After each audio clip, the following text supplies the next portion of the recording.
Please take your seats. The 2025 Hult Prize Global Finals will begin in the South Tank in 5 minutes. تفضلوا بالجلوس. ستبدأ نهائيات جائزة هالت العالمية لعام 2025 بعد 5 دقائق. Por favor, tomen asiento. La final mundial del USD Prize 2025 comenzará en 5 minutos. Var god ta platser. 2025 års Hult Prize globalfinal börjar om 5 minuter. กรุณาจองที่นั่งของคุณการแข่งขันรอบชิงชนะเลิศ Hult Prize Global 2025 จะเริ่มในอีก 5 นาที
Welcome to the Hult Prize Global Finals. This is the culmination of a year-long journey, not just for the startups, but for the people who have supported them. The Hult Prize is really about this extraordinary global community. The Hult Prize. The Hult Prize. The Hult Prize. The Hult Prize is. The Hult Prize is the world's largest student competition. With over 200,000 participants every year. And more than 1,000 staff, volunteers, entrepreneurs, investors, experts, alumni, and judges. All creating one global community. One global community. One global community. The Hult Prize is a year-long journey. 15,000 teams of young entrepreneurs from all around the world. 130 countries. And representing 2,000 universities. all chasing $1 million. $1 million $1 million to change the world. And now, After 400,000 hours of work, 23 national competitions, a month-long global accelerator, Hundreds of sleepless nights. Shh, they have time to sleep now. Only 8 teams remain. 8 teams, All with incredible and innovative ideas. to create a better and more sustainable future. 18. 8 teams, but 1 prize. And it all starts in 5, 4, 3. 2,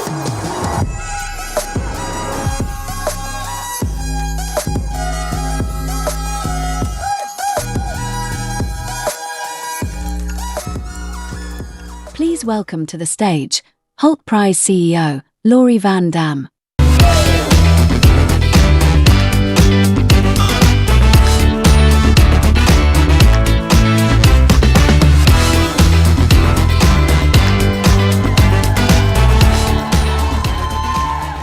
Aren't we adorable?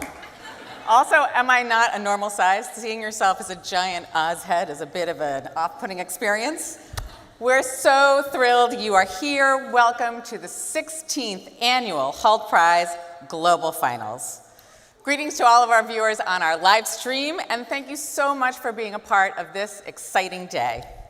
And I also want to send a special welcome and a thank you to our colleagues at the EF Family of Businesses and Hult International Business School.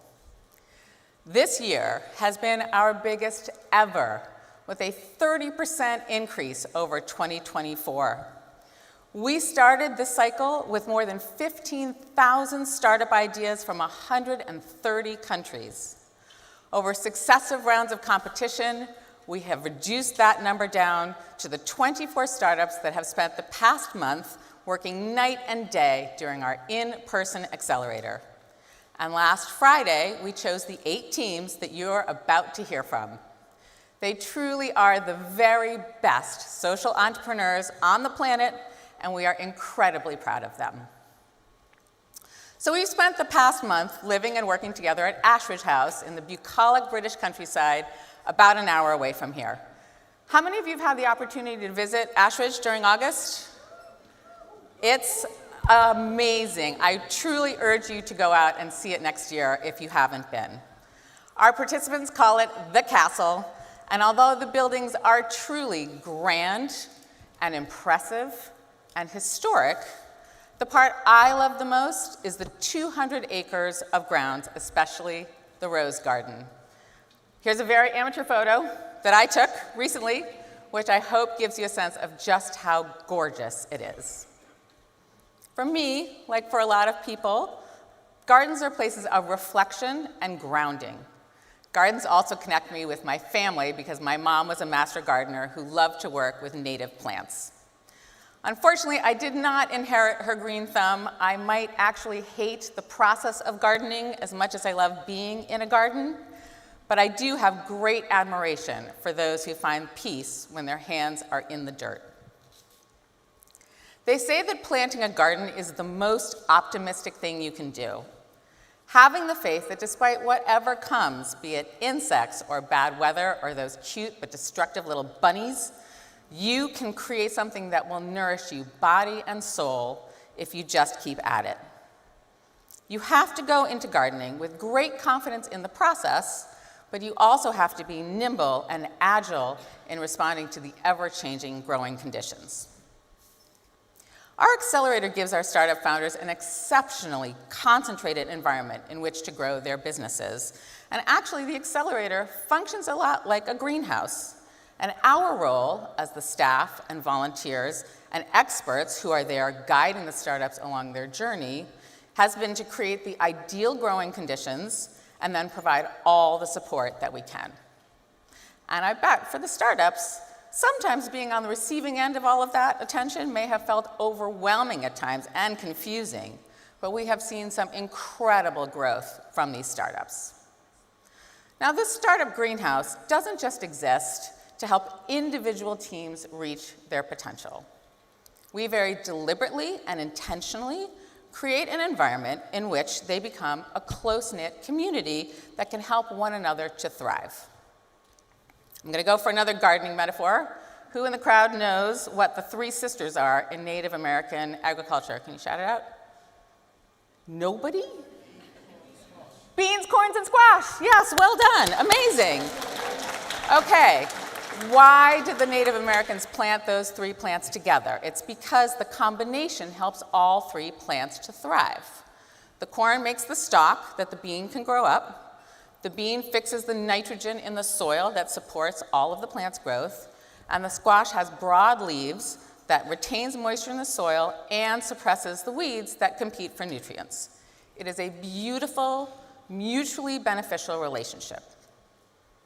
In the business world, that model is sometimes called co-opetition. It's the idea that you get further by working together, even as you each seek your own individual success. It is the opposite of the zero-sum game. It's having an abundance mindset, believing there's enough room for everyone and that together we can create a bigger pie. When I look around the dining room at Ashridge House, I see this idea in action. We have 24 nationalities in that room with people from completely different backgrounds in terms of their geography, their experience, their expertise, and they're laughing and sharing stories and brainstorming and sometimes providing a shoulder to lean on. It is life-affirming. It is a tiny utopia, and it's the world I want to live in. One of the experts who visited and spoke to the group said something I want to share with you. He urged the participants to take this unique moment of learning back home to their communities and share what they've acquired with others. And I know they will because that's the kind of people they are. You see, as much as you need to be an optimist to plant a garden, I would argue you have to be an even greater optimist to be a social entrepreneur. I think we can all agree that the world faces a vast range of challenges today, and it's very easy to be overwhelmed. But these young changemakers decided that they could actually come up with solutions to the problems they saw in their community, and they could turn those solutions into viable businesses that can make money while doing good. It is a remarkable and it's a brave choice to make, to believe in your ability to create a brighter future, and one I find truly inspirational. And if you find today's program as inspirational and optimistic, as I believe you will, I'm going to ask you to tell as many people as you can about it. Spread the word that there are talented and dedicated young people out there who are making a difference, and that there is genuinely hope for the future if we all believe in it and work together to make it happen. You can be a part of creating the world you want to live in, and it starts by telling the story. So with all of this hope and optimism in our hearts, we have planned a fantastic program for you today. Before we get to our pitches, we want to answer the one question that we're probably asked more than any other, which is, what happens after you win the $1 million? What happens if you don't? To find out, we've invited 4 of our alumni to hear what they've been up to and what the Hult Prize experience has meant to them. We will then introduce you to our judges and hear pitches from our 8 finalist teams. When it's time for the judges to go deliberate, we're going to invite all of you to join us for our expo and our networking break, where for the first time ever, you will have the opportunity to hear brief pitches from the 16 teams that were not invited to be part of the final 8. These are also remarkable businesses, and I think you'll really enjoy learning more about them. We also have our finalist teams who will be available to tell you more about their startups. And after the judges have chosen our winner, we'll reconvene in this space, and we'll learn who the winner is, and then we'll celebrate. Does that sound good? Okay, fantastic. So with that, to get us started, it is my great pleasure to welcome to the stage Matt Lilly, who is the president of the Hult International Business School, to share a few words. Matt, come on up.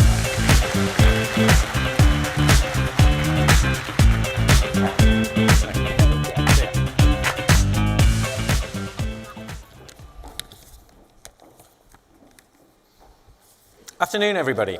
It is a real thrill to be here today. The Hult Prize is really special to everyone at Hult International Business School.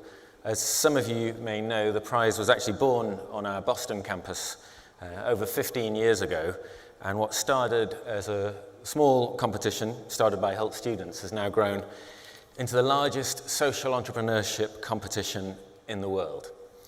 One that highlights the intelligence, passion, and innovative thinking of young entrepreneurs all over the world.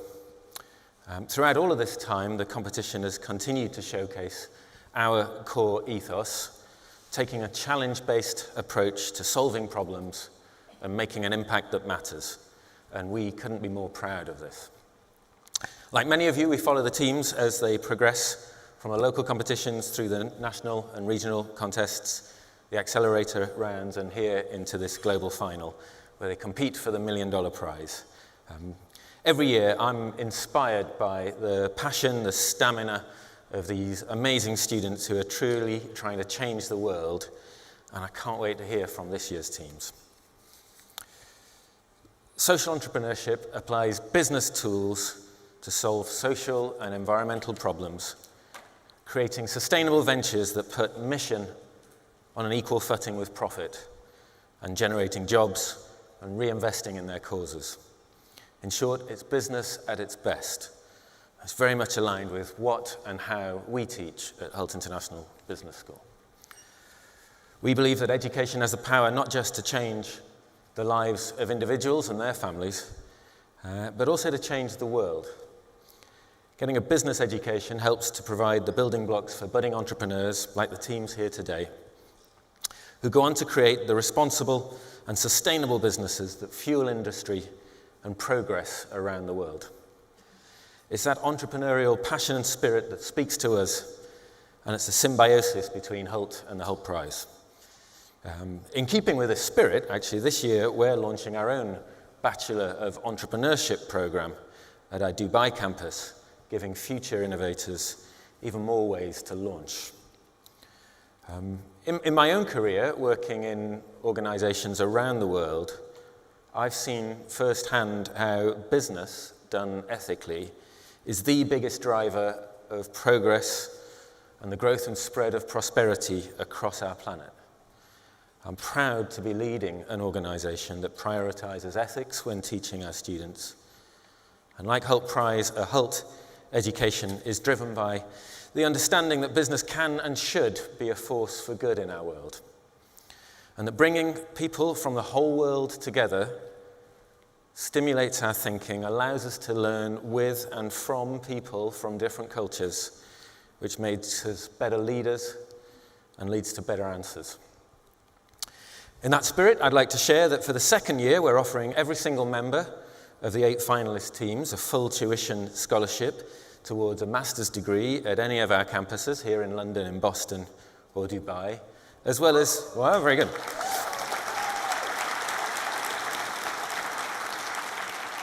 As well as substantial scholarships for all the accelerator teams. At Hult, we really believe that learning by doing is the right way, and all of these teams have shown their prowess in this approach. Because we're committed to keeping our students connected to the real world, we don't just teach theory, we teach how to apply emerging tools. So for instance, all of our students take an AI and the Future of Work course and tackle an AI business challenge based on a real company. Across all of our programs, we embed AI and ESG topics into coursework and assessments, ensuring that every single student at Hult learns how to harness technology and how to create positive change. Finally, a word about something else that's very important to us at Hult, and that is teamwork. The collaborative effort of individuals to achieve a common goal by combining their diverse skills and perspectives, leading to innovation and efficiency that individual contributions couldn't achieve alone. It's at the core of how we teach in all our programs, and it's the teamwork that got you all here today. In a world being transformed by AI and other technologies, human skills will be a key differentiator. So as you move forward, take with you those very human skills that you've gained and shaped through this process, things like the ability to collaborate and communicate with each other, to think critically, to be creative, to identify a clear purpose and share ownership of that purpose, hold each other accountable, and to show curiosity and a willingness to learn. I promise you these capabilities will be your differentiators in the future. So, congratulations to the 2025 Hult Prize finalist teams here today. I wish you all the very best of luck. I wish all the judges the very best of luck too. It's not an easy job for you at all. As we like to say, it's time to unleash the Hult in all of you. Please take that collaborative spirit, the curiosity and the purpose that you've built here, and use them to make a difference in your startups, in your careers, and in the world.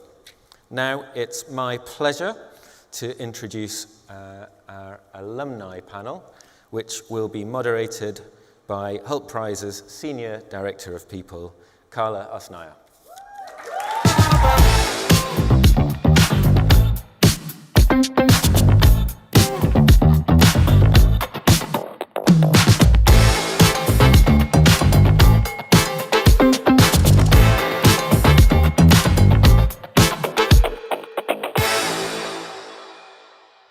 Good afternoon, everyone. How are we feeling? It is my honor to welcome you to our first ever alumni panel and introduce some of our outstanding past participants. Hult Prize isn't about who wins the $1 million, it's about building a community of impact. Two of our panelists were Hult Prize $1 million winners, two were finalists, but they have all gone on to have tremendous real-world impact and success. Let me introduce them. First, we have Manish Ranjan. He is the CEO and co-founder of NanoHealth. Chakra from NanoHealth is NanoHealth's digital platform that empowers clinics, hospitals, and labs to deliver smarter and more connected care. Anushka Purohit is the co-founder and CEO of Breer. Breer is a food upcycling startup that collects materials like unsold bread that would otherwise be wasted and uses it to brew local craft beer. We have Lennox Amondi. He is the CEO of Ecobana. Ecobana manufactures affordable and biodegradable sanitary pads from banana fibers. And we have Diana Virgovichova. She is the founder and CEO of X-Atoms. X-Atoms harnesses AI and quantum chemistry to turn sunlight into clean water. Let's please give them a big round of applause.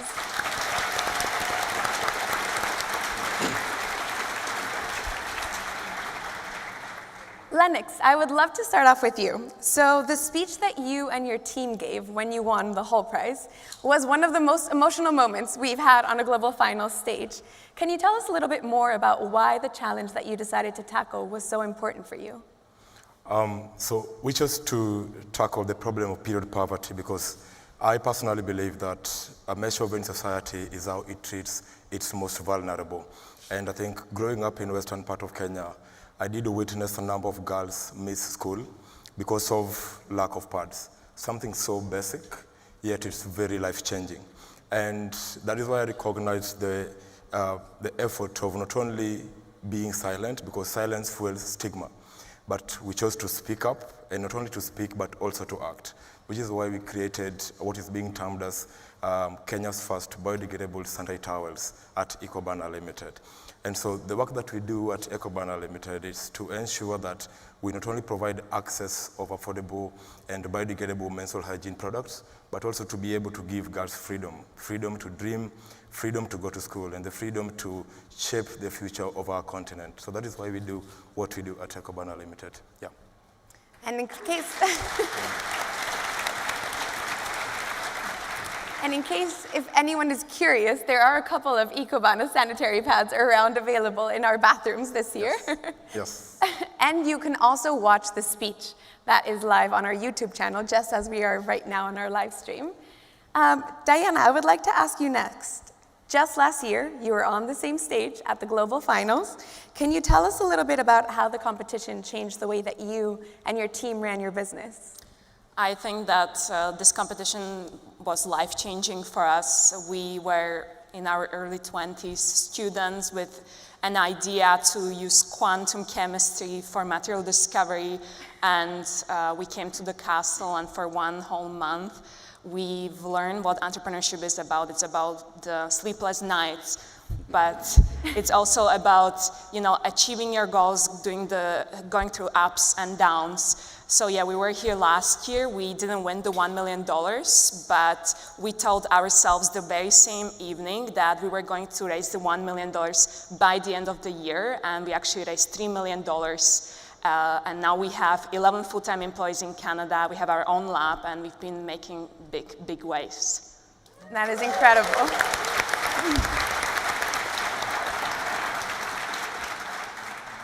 Manish, Nano Health has been running for over a decade, which is an incredible accomplishment for a company that started as an idea to participate and compete in Hult Prize. Can you tell us what has been one of the most inspirational moments or rewarding moments that you've had working on Nano Health? Oh, wow. So we won $1 million to solve the problem of non-communicable diseases like diabetes, hypertension. So one of the things with these diseases is that, you can publish reports and papers, but, it's hard to feel the impact, because it takes, a long time. So then COVID hit. Okay, and we were solving for problems which will take, let's say, 14 years, and then suddenly everything was happening in 14 days. But that's when, we figured that how can we repurpose the solution to solve the problem, of communicable disease like COVID. And, and we could, repurpose it quickly, and we could see the impact in terms of who needed oxygen by, seeing their symptoms, where even the oxygen was not enough and had to be, moved to a hospital. We could scale it very fast, not only for the poorest of the poor, but actually for, large corporates, global corporates as well. We could do it for, thousands of people. And at that moment, it was very clear with the impact and, the lives that we could save, that it's not the years, the digital health, it's not just about the years or decades, but what life spending. So, so yeah, that's Thank you so much, Manish. Yeah.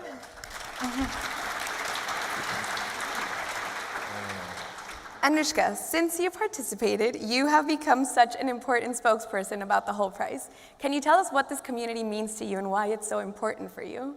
Absolutely.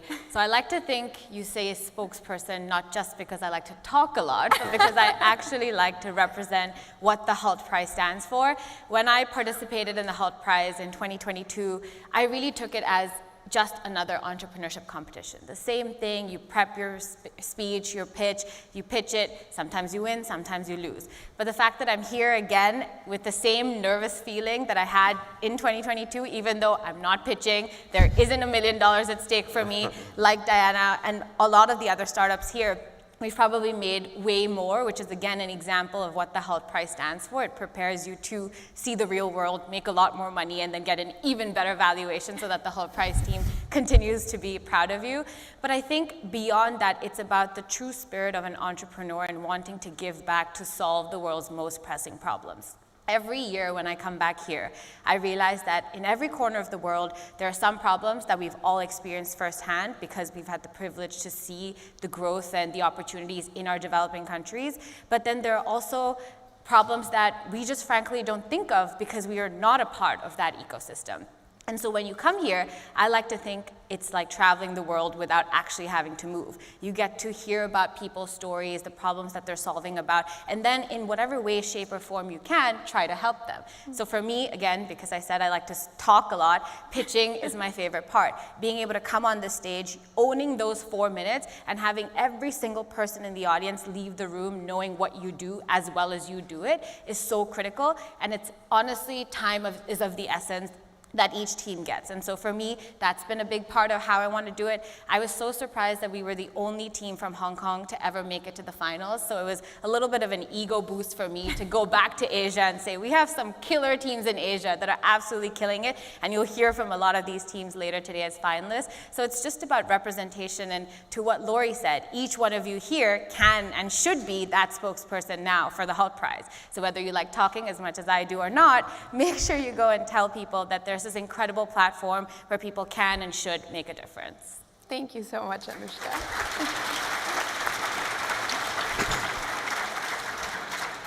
Diana, so both you and Anushka had the opportunity of staying with us during the accelerator. Can you tell us a little bit more about what your impressions were of all of the teams? Yeah, I was a community manager for 6 teams this year, and I was living with them in the Ashridge Castle, and I think the teams are amazing. They're super diverse, coming from all corners of the world. The teams are creative, they're bold. I've seen some of the teams grow from, having 20-minute presentation to cutting it to 4-minute slide decks, and teams that never pitched before now getting on a stage and pitching. They're bold, and I feel like this year they are definitely much more investable or VC ready than we were last year. So for teams that don't win $1 million, definitely consider investing to them if you can, because there's so many amazing teams, and I'm super proud of them. Yeah. Thank you. Anushka, would you like to add anything else on your impressions of the teams at the accelerator? 100%. I'm going to look this way because most of them are sitting here. I just thought that it was such a lovable cohort, and more importantly, they all supported one another. I came a little later, but when I came, I would not have guessed that these guys only just met each other a couple of weeks back. They have the most strong bonds. The way the top 8 were announced, I wish you could see it. Actually, you can. It's on the Hult Prize Instagram, so go watch that. But you'll see how much excitement every team had for every finalist that was announced. And even after, there wasn't a team that was sad, even in the slightest, if they didn't make it to the top 8. They were just happy for the 8 teams that did make it. And so I think it was a brilliant cohort. You all have a very long way to go. You are the future change makers, and you will change the world. So take that with all you have. You should be very, very proud. And I'm very proud of you. I sound like a mom. I promise I'm not your mom. But I'm very proud of all of you, and you should all be very proud of yourselves too. But let's give them a big round of applause to our semi-finalists.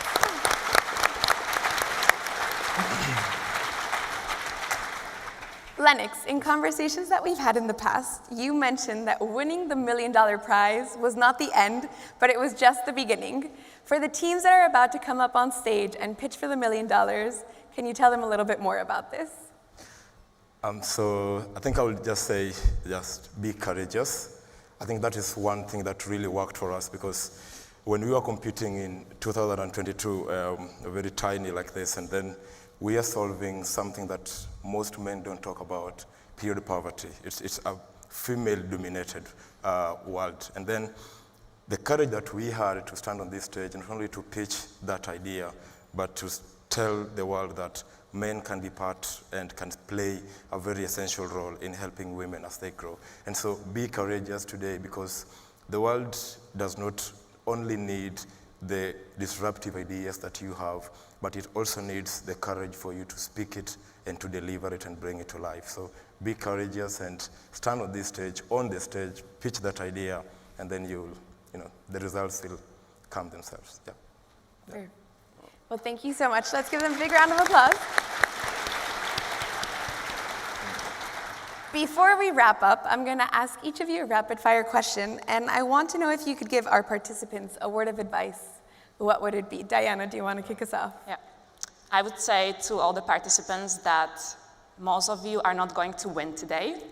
I know this is not the inspirational quote you're expecting, but the most important thing is, what are you going to do to win tomorrow and every single day after? That's my... That was beautiful. Wow. Thank you, Diana. Lennox, what about you? Me next?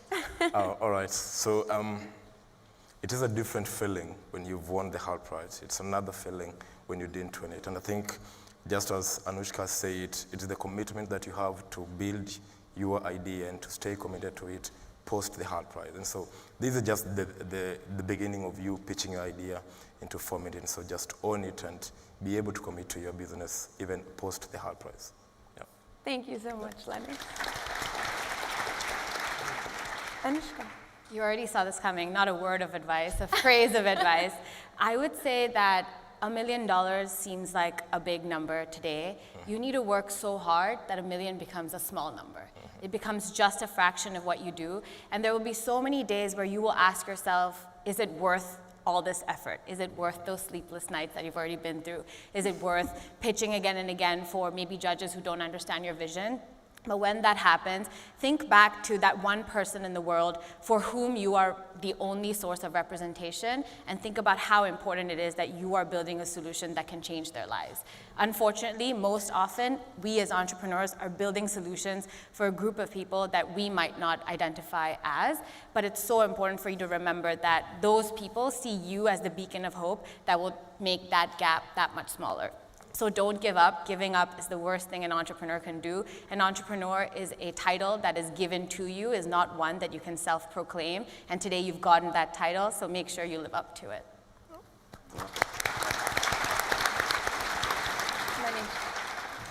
So I think, so once you will realize that the time you have already spent thinking about the problem that you're solving, this journey through Ashridge and Hult Prize, this is one of the most important, phases of your life. And you'll realize that in your entrepreneurial journey, this is just the beginning of the impact that you're going to create.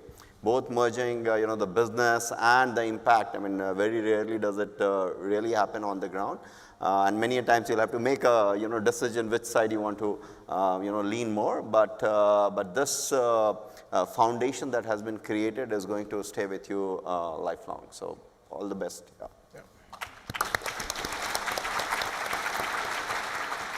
Well, thank you so much to all of you for sharing your insights, and hopefully you all got a little glimpse of what it feels like to be a part of the Hult Prize community. Let's please give them a big round of applause.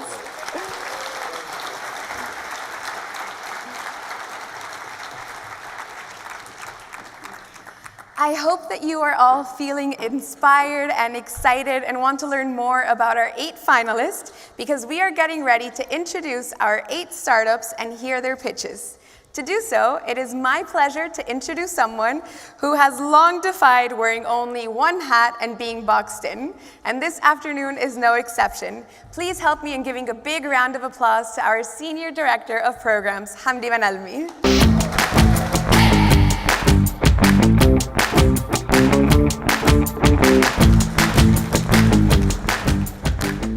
Hello! How's everybody doing? Wasn't that an amazing panel? That panel got me fired up. Did it get you fired up? I'm sure we can do better. So, President Obama is a speaker that I really admire, okay? And one of the things that he does when he's talking to an audience is try to rile them up. And he does that by asking them one simple question. Are you fired up? Do you know what the audience generally reply? Does anyone in this audience know? Nobody. Great. The answer is ready to go. And the reason I'm choosing that today is because I feel like those 2 sentences represent the energy and the feeling that we have in this room. Okay? So I'm going to ask you that question, and I want you to reply saying that you're ready to go, because I know you all are. Okay? Are you fired up? Okay, we're going to do it 2 more times, and then the 3rd time, I want people at the Big Bang to hear it. Okay? Are you fired up? Fired up! Fired up? Ready to go. Let's go. Thank you all. My name is Hamdi. I'm the Senior Director of Programs at the Hult Prize. I'm humbled and honored to be one of the judges at today's Global Finals, and I'm also your host for this pitch section of the Global Finals. Now, I know you are all here ready to be inspired by entrepreneurship. You're ready to be inspired by our founders, and I promise you, you will. But before we get there, I want to take a moment to reflect with all of you on the parts of the entrepreneurship journey that you generally don't see, the parts that we don't talk about that often. I want to talk about the journeys that our founders went through before getting here today. You see, every year we are privileged to host one of the world's biggest Impact Startup Accelerator programs. And as we do that, we see the behind the scenes. And that's what I want to talk to you about today. Now, there is this glamorous version of entrepreneurship that we all hear about, a version we see on stages, a version that we see on podcasts, LinkedIn posts, a version that promises freedom, breaking free from your 9-to-5 job. A version where you can build something that's yours where you can be your own boss. A version where you get out there and raise big rounds and make it to some of the world's globally recognized lists, Forbes 30 under 30, the Fortune 500, a version where you get to become a globally recognized thought leader and talk at conferences. And yes, that story can be true sometimes, but that story is not the whole story. The whole story, it's lonely, it's hard, it's messy. It's waking up at 3 a.m. in London to have a call with your team back in Australia. It's fighting with your co-founder the night before a product launch. It's hearing, come back when you have traction, from yet another investor. It's being away from family. It's sacrificing time with loved ones. It's fighting to keep the lights on for your startup company. It's building something that nobody believes in yet. Entrepreneurship is lonely, it's hard, it's messy, and at Hult Prize, we don't make it any easier for our founders. We challenge them more. Here at Hult Prize, we believe that social entrepreneurship is the future of entrepreneurship. Social entrepreneurship is the future of business. We ask our founders to put impact at heart.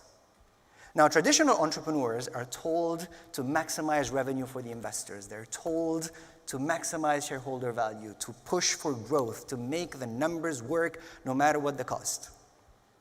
But our social entrepreneurs, well, they have to do a lot of that and more. They have to build the business model, they have to run the numbers, and on top of that, they have to prove that every single dollar of revenue they make can create impact on people and the planet. On top of all of that, we ask our founders, what lives will this business change? What carbon will it cut? What injustices will it undo? That's an even harder entrepreneurial challenge we give our founders, and that's what they said yes to. They did say yes to that. So yes, entrepreneurship can be lonely, social entrepreneurship can be even lonelier, but here at the Hult Prize, we made sure to at least take care of that loneliness. We built a space where founders could be real, authentic, true to themselves. A space where they could fail without fear, a space where they could build alongside people who get it. Because when you're trying to change the world, you should not have to do it alone. Look, the past month at the Hult Prize Global Accelerator program is just a proof that even the hardest challenges become possible when purpose is shared and community shows up. And I can spend hours here trying to tell you about how that community showed up and how that purpose was shared, but instead, we'll let you see it in this video.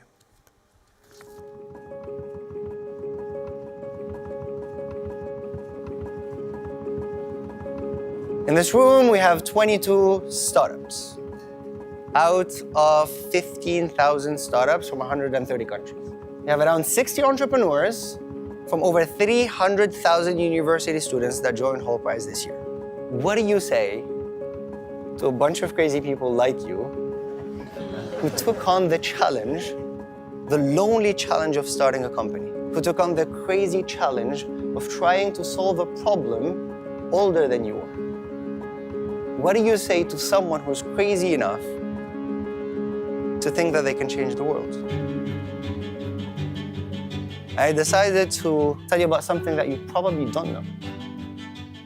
That this moment will change your lives forever.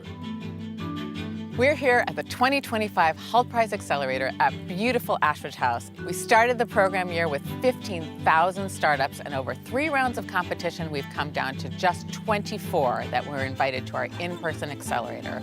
And of those, only 8 will be pitching for $1 million on the global finals stage. These entrepreneurs will spend the next month perfecting their solutions to the problems that they've identified aligned with the United Nations Sustainable Development Goals.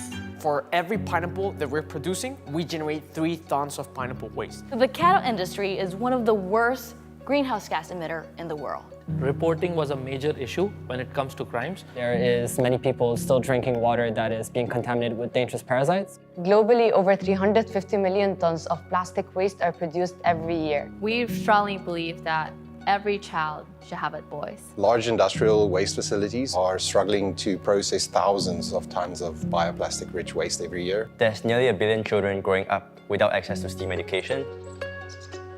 I think it's extremely valuable to be sharing one space with so many great ideas from different geographies to different industries. All teams need to walk out of here with a business ready, investment readiness, so they can move forward and successfully deploy the technology, thus fostering the impact they're seeking for. So there is pressure on them, of course. So we know that they're here to work, they're here to grind. So it's our job as experts to guide them on that journey. This plus this equals this. They all complement each other, and they, at the end of the day, hearing from all of them, it makes our business stronger.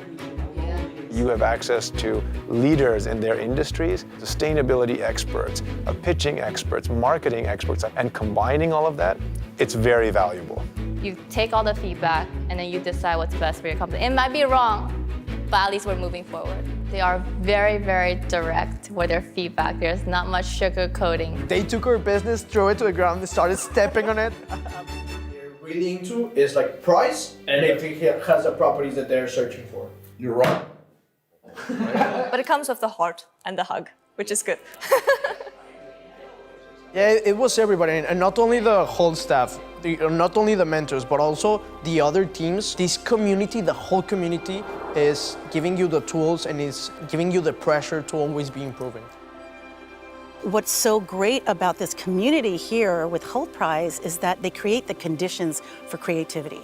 They create conditions for problem solving and innovation, and they create the conditions for total community building. It's people all around the globe, very talented people, very passionate people, and they come together with the energy of wanting to save the world in their own ways. We are in this together, like let's see what we can build. Let's see where all of this can go. That has been so inspiring and kind of like pushing me to be like, okay, I need to work better, faster, and keep up. The other teams have been a great source of motivation. Like, they are working really, really hard, and we felt like we needed to do that too, for sure. We basically work, eat, sleep, and work, eat. Like, it's every day is just work and sleep. Super highs and super lows and like late night. One of the judges told us, it looks like you guys sleep with your suits on. Our model was different, our pitch was different, so we had a completely different idea. It was on our first meeting that we realized that we had to change everything. For some, it's all about how do I get from 96% to 100 and give them the best chance of winning. For others, it's re-examining their whole story and their whole direction. It really lit a fire under our bums to keep moving and keep progressing, and every day counts. Everyone wants to make it to the top 8, and you can see them grinding it out, being awake till 2, 3 a.m. in the morning.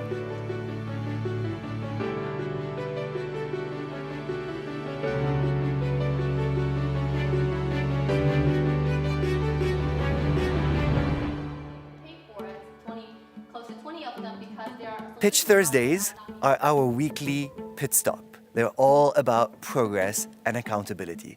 Our founders present to their peer and our accelerator community everything they achieved over the past couple of days and everything they're committing to achieve in the days after. You see the panic in their eyes because you build your idea, you reinvent it, you make all the adjustments just before the pitch. It's one thing to win in a classroom in your hometown. It's a totally another thing to win on a global scale in London at the Tate, in front of experts from around the world. I can imagine that they're stressed. I can imagine that there is a lot to do, but they will do it. These startups are a proof that social entrepreneurship is the future of business. They tried, they tested, they failed, they iterated, they failed again and again and again, but eventually they made it. We had to be true to who we are as a team and as a project and as a company. We can create an impact even larger than what we expected. Yeah, we are doing something great, so we have to believe in what we are doing. If you're not passionate enough to drive all the way through, then nothing's going to change. Let's go. Yes, we'll be ready. Let's crush it. Hell yeah. We're ready.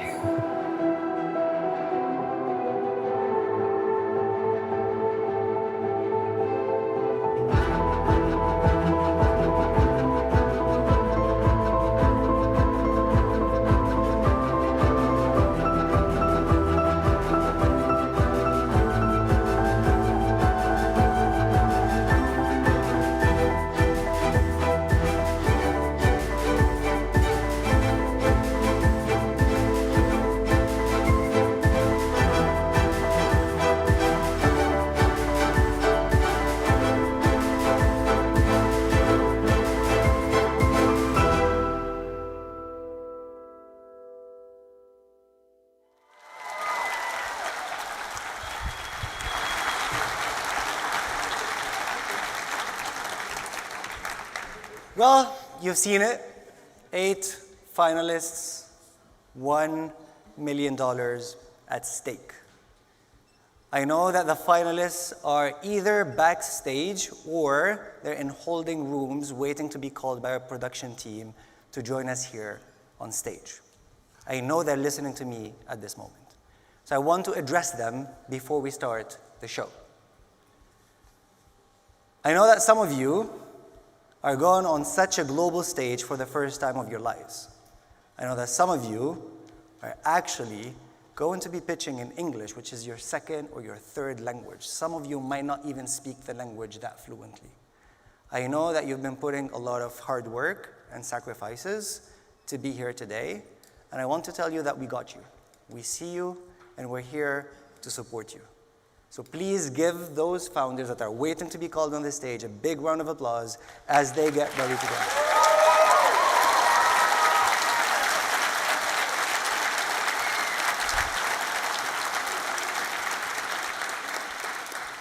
Now, before we begin our pitches, and as the teams are getting ready to join the stage, I want to take a moment to recognize a few people. First, our semi-finalists. I see you. Every one of you earned your place in this program, in this competition, and you all proved that you are the social entrepreneurs that this world needs. I know you'll be pitching later today, and I encourage everyone in this audience to spend some time listening to what they've been up to. But for now, I want you to stand up. And I want to invite everyone in this audience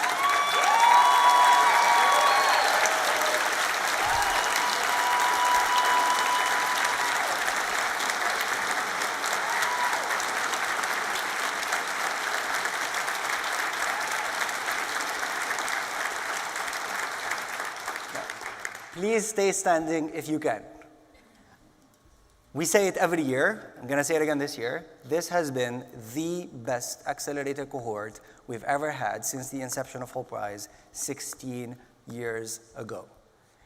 These 16 startups and the 8 finalists that you'll see today made achievements that we did not think were possible when they joined us 4 weeks ago. And the numbers speak for themselves.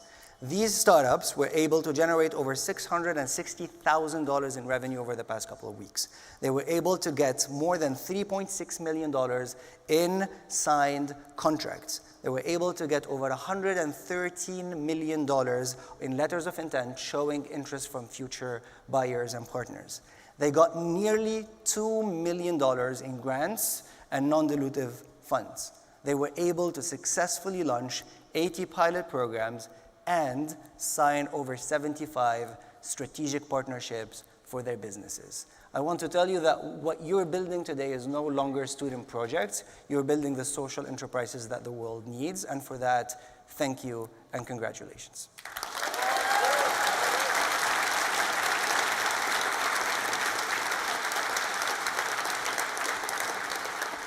The next group of people that I want to recognize is our experts. We have thousands of experts all over the world making the Hult Prize happen, but there's a specific group I want to give a shout out to, our experts in residence. I want to invite you to also stand up so this audience can get to see you. And I want...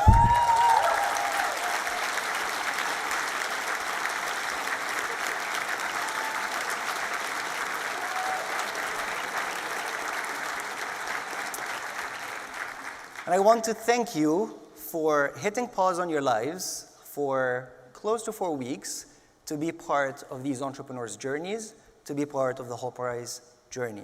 So for that, we're eternally grateful and thankful. Please have your seats back. Then, I want to say thank you to our Hult Prize staff. It took us 15 months to get to this point. We start recruiting for each cycle in June of each year.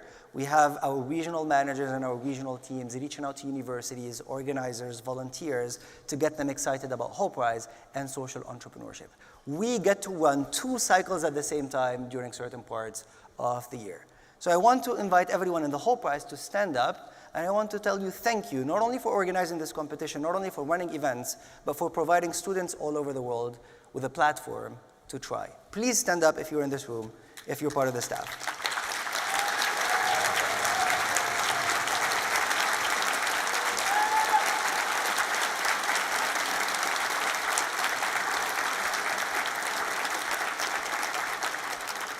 Of course, a huge shout out to our campus directors, country coordinators, and all of our volunteers globally that run Hult Prize and make it possible. Finally, to the people that flew in literally from every single corner of the world to just be here for the day. This is a group of people that now face the toughest job of all, the biggest Hult Prize decision of the year, picking $1 million winner. I'm going to introduce our global finals panel of judges, one by one, in alphabetical order, and I want you to join me in welcoming them as I introduce them. Our first judge of the day is actually the inventor of a word that we know very well in the startup ecosystem, a unicorn startup. We all, as entrepreneurs, dream of having unicorn startups. She invented that word. She is the lead of Cowboy Ventures, a pioneering firm whose portfolio of over 140 investments is valued at over $20 billion. Please welcome Aileen Lee. Aileen Lee.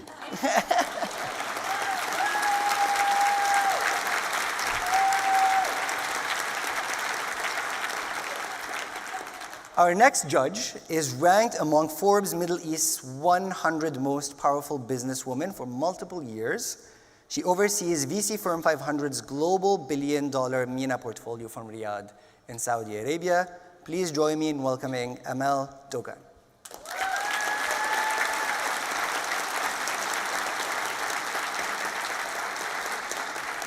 Our next judge is a former banker and a fintech expert. She's the co-founder of Crackit, a company that advises startups, VCs, and family offices across Latin America. Thank you for joining us, Daniela Espinoza.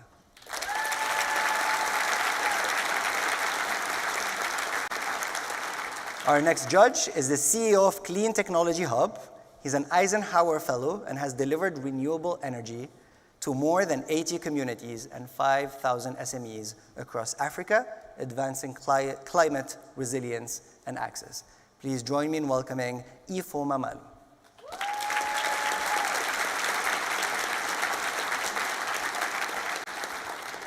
Our next judge is Kidus Asfaw, who was named as one of Time's 100 most influential climate leaders. He's building Africa's future through Cubic, transforming plastic waste into low-carbon, low-cost building material. Kidus, thank you for being with us today.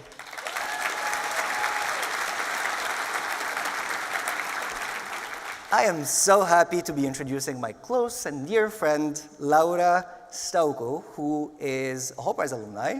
She was here on this global final stage 3 years ago, finalist from 2022. She is a Forbes 30 Under 30 honoree, and she's championing a global mission to deliver sustainable, efficient, clean water technologies to emerging markets. Laura, thank you for being with us today. I am also so excited to invite and to welcome one of our Hult Prize amazing staff members, Narisa, who leads our global portfolio of startups that we invested in since we started the Hult Prize. She also leads the due diligence team and the selection process of our annual $1 million competition. So, Narisa, thank you for being a judge today.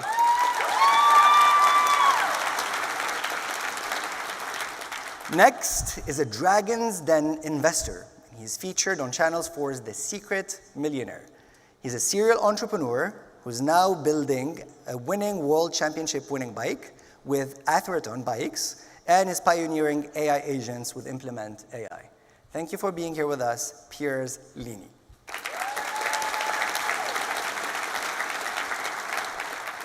Next on our judging panel is an MBE, a former British Consul General to San Francisco. She was the first woman to hold that post.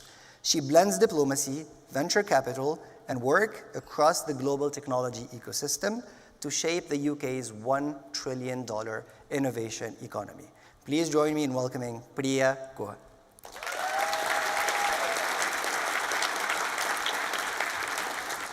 Our next judge is the managing partner at ETF Partners, Europe's original climate tech venture firm that is now deploying 285 million euros from its fourth fund into the companies shaping a sustainable future. Please join me in welcoming Rob Genizer. You can also call him Rob Genius.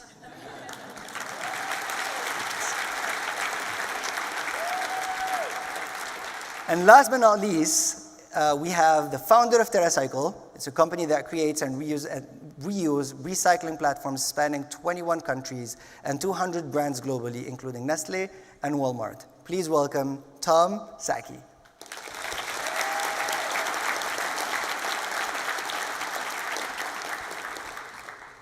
Now, before we begin the show, some ground rules. We have 8 finalists. Each of them will be invited here on stage to pitch for 4 minutes. They will have 2 minutes of Q&A after. So 4 minutes of pitching, 2 minutes of Q&A. After those minutes, the judges will have a window of 2 minutes to score the startup pitches that they have seen. During those 2 minutes, we will be introducing some stories from the Hult Prize community. We want you to know more about what our community is up to, beyond this global finals, beyond the competition itself.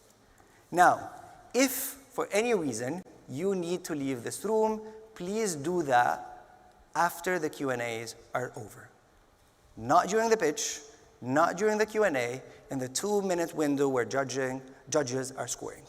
This is one of the most important moments in these entrepreneurs' lives, so we want you to treat it that way. Now, I want all of you to get your hands in your pockets and get those phones out. Show me your phones. I want to see the phones. Okay, now put those phones on silent. If you can turn them off, please do. This is a great moment to be inspired by these entrepreneurs. Believe me, you don't want to be the person in this room that will have a phone ring during one of these finalists' presentations. Oops. All right, fired up? Fired up? Fired up? This team has been fired up since they were teenagers. They started 7 companies before building their next one, the biggest one they've built so far. Cellanova, they're turning pineapple waste into high-performance raw materials. Now look, they don't just share the entrepreneurial DNA, they actually share the real one. They're twins, they have the same mission, same goal, and actually, the same name. Please welcome to the stage, Jose and Jose from Cellanova.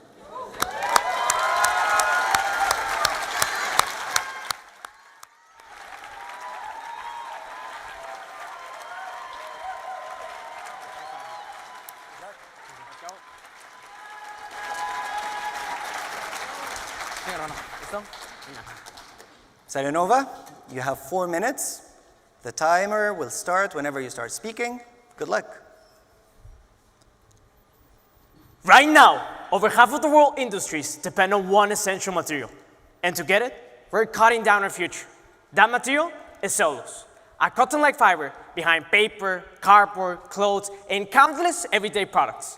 Today, we destroy millions of trees to produce cellulose, and industries face growing pressure to find sustainable alternatives. But here's the twist. The pineapple industry generates over 90 million tons of pineapple waste per year, enough to fuel the Roman Colosseum 11,000 times.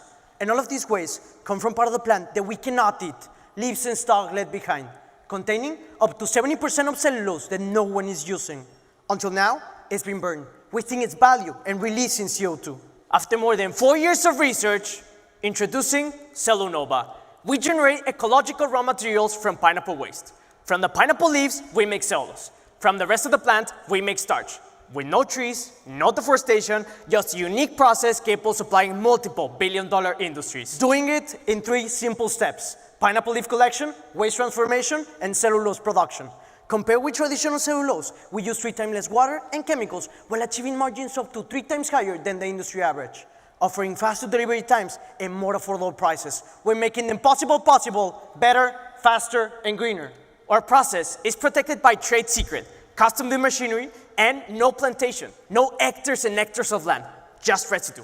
And we're co-located in Mexico's 2nd largest pineapple producer, giving us direct access to more than 3 million tons of pineapple waste per year, equivalent to $450 million, all from just one pineapple producer. We're the only startup in the Americas doing this, with a competitive edge in cost, sustainability, and supply security. And in 2026, Europe will close its doors to tree-based cellulose. This isn't a possibility, it's law. Our model transforms waste into raw material, positioning us as a future-proof alternative. Past month, we secured $98.7 million in signed LOIs. Yesterday, we transformed interest into action, closing $1.9 million in a pre-purchase contract. Today, we're in advanced talks with P&G, interested in not only buying our cellulose, but in making us part of their whole global market. The market isn't waiting for us. It's hungry for us. On our first phase, we'll reach $1.4 million, scaling up to 2.8, with a direct path to reaching $72 million, supported by our letters of intent and covering 5% of just Mexico's demand. With the $1 million, it will not only accelerate our path to profitability, but also multiply our impact from day one. But let us be more specific. With just these past months of letters of intent, we will be saving 2.2 million trees. And we will transform more than 900,000 tons of pineapple waste instead of burning them, cutting down massive CO2 emissions. And talking about social impact, let me introduce you to Pino. Pino earns less than $100 a week. And yet, he's forced to pay to remove pineapple waste. Waste that ends up being burned.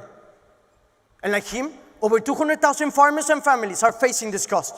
But with Cellunova, we will pay farmers like Pino for that exact same waste, boosting their income by up to 30% and protecting their land from pests. And now, you might be asking, how are we gonna make this big, right? Hola, I'm Jose. I'm Jose. In our team, we have 4 ex-founders, bioprocess experts, a legal master, and active YPO members with direct lines to any C-level worldwide. Here's the thing, the world can't run without solos, but it also can't afford to keep on making it the old way. So the question is, will it come from cutting down forest or from waste that has been here all along? We're Cellunova, and our mission is not just to transform waste, it's to transform industries and improve lives like Pino.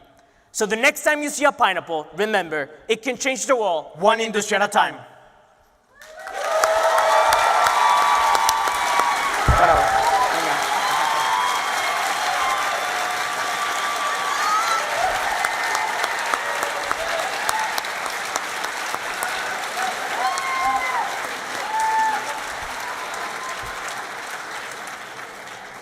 Congratulations, Cellunova. 2 minutes of Q&A, starting with Judge Emma. Absolutely, we're so pumped. All right, give us the qualities and property differences between your cellulose and others in the market, please. Thank you. Yes, our cellulose and our properties, it's more absorbent. It also uses 3 times less water and chemicals than traditional cellulose. We have better margins, so we have better prices also. And I think that answers your question. Thank you. Thank you.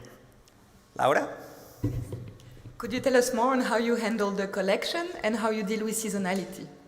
Thank you. So the pineapple, you can find it all around the year. It doesn't have a seasonality. It's done by stages. And for your question, right now we're working directly with the farmers, and we pay the farmers for them to bring the pineapple, and we're co-located in the Mexico's second largest pineapple producer. So it's a good advantage for us for the logistics. Kidus, yeah? Who are your biggest customers, and how do you avoid them from becoming competitors? Right now, our biggest customers right now in value of signed LOIs will be the diaper, paper, and cardboard industry. For us, they wouldn't be our competitors since they don't do the raw material. They only do the final product. And what we do is not the final product. We sell the raw material for the industries. Rob?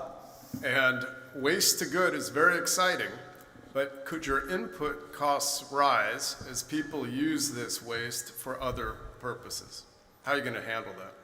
We already secured this 3 million tons of pineapple waste with the second largest pineapple producer. He's actually interested in investing in the company, so we're kind of already figured it out. And in this contract, we already have a formula to give us the exact prices for next year's.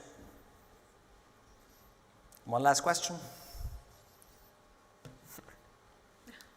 All right, that's time.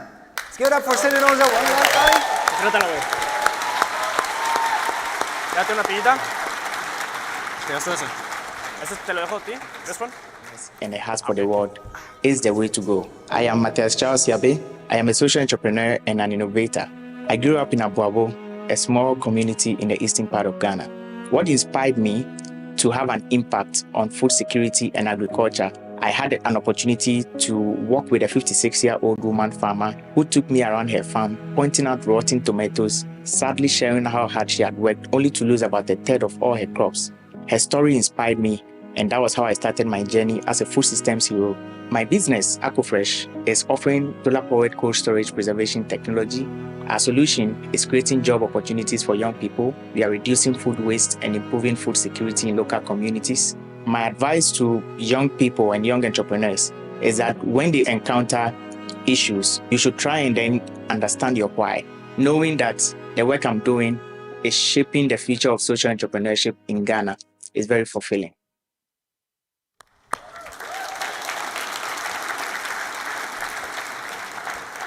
I love hearing Matthias' story and the story of our country coordinators. This is a reminder opportunity for our audience on YouTube.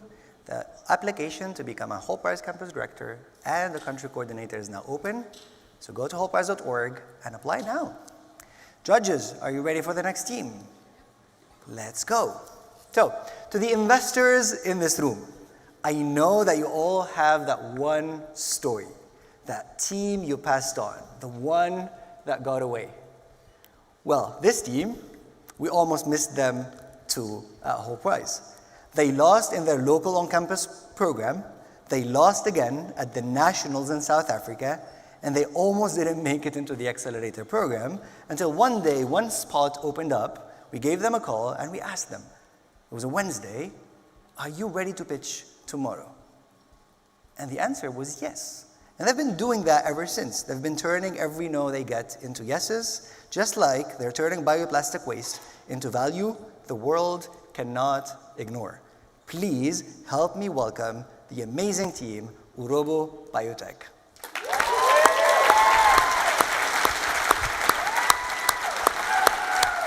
Let's go.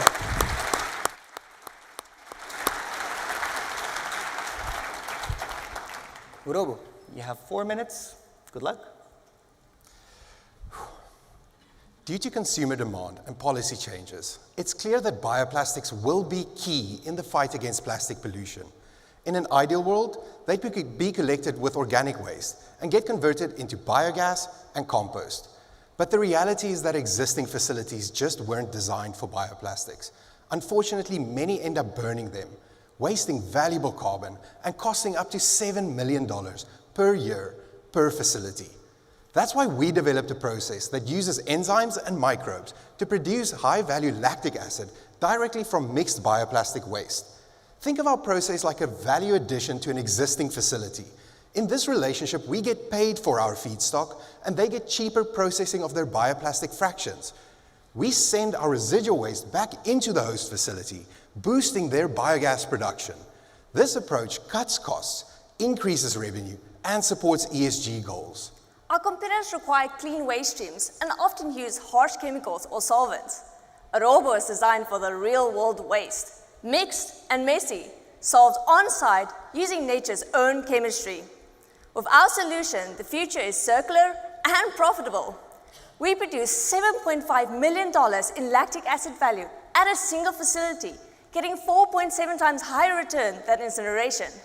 And with 450 facilities across Europe facing this problem, our obtainable market is already $335 million. Onboarding new customers starts with initial services. This gets us in early and builds trust. Next, we run paid pilots to prove our value addition. And finally, we implement through joint ventures, selling lactic acid to chemical off-takers and bioplastic producers. We integrate our process into an existing system. This keeps our capex low and avoids extra logistics. And because our technology is so adaptable, we can actually do this for different types of waste facilities, anywhere in the world, allowing for rapid expansion that can be fast-tracked through our existing international network. At full scale, a single facility generates $8 million in annual revenue for Urobo, plus $3 million in bonus revenue for the host. This scales to billions across Europe and is a true win-win, not just for us, but also for the environment. Our process cuts waste by up to 80% and saves carbon equal to the production of 110 million plastic bottles every year for every facility we implement. We're not just talk, we're already making it happen, drawing interest with SoftBank's Global Business Development Division and securing 2 paid pilots. We're also initiating service agreements, and our technology is now patent pending across 4 continents, to which Aruba holds an exclusive license. With LOI signed and a $23 million term sheet, the future is not just possible, it is imminent. So we've proven our tech with our beta pilots, and we've got a term sheet to deploy our first 2 full-scale facilities. The $1 million from Hult Prize will help us bridge this gap, completing our pre-commercial pilots in 2027 by leveraging lower R&D costs in South Africa and a mobile piloting unit in Europe. Our team blends technical expertise and global insight. I'm a recent PhD graduate and the inventor behind Urobo's core technology. Daniela is an expert in biomaterials and microbial engineering, while Dominique brings global business development and social enterprise experience. We're also backed by a group of world-class business leaders, including a general manager from a large petrochemical company. Bioplastics are the future, but we have to rethink how we manage their waste. The challenge is big, but so is the opportunity. At Arobo, we believe waste is only waste if you waste it. Instead of a burden, we see potential. Instead of pollution, we create value. Thanks.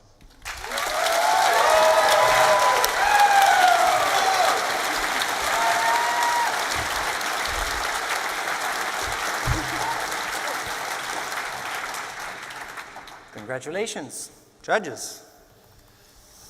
I see that you have to get permission site by site, regulatory permits. How are you walking through that? Can you tell us? So because this waste stream is already classified, we don't need to get certification for that specific waste stream on its own.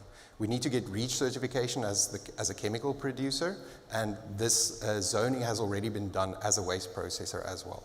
So it's simpler than registering a standalone facility on green ground.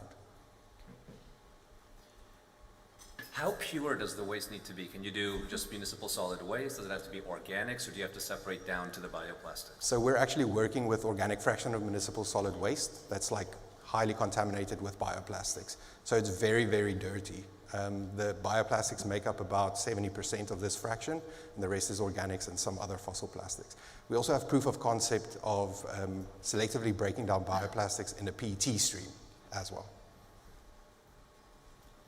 You mentioned you've got paid pilots, but in the timeline you showed, the real revenue really kicks in 29 or 30, which is quite a while away. Is there any way you can accelerate proof of concept or time to revenue?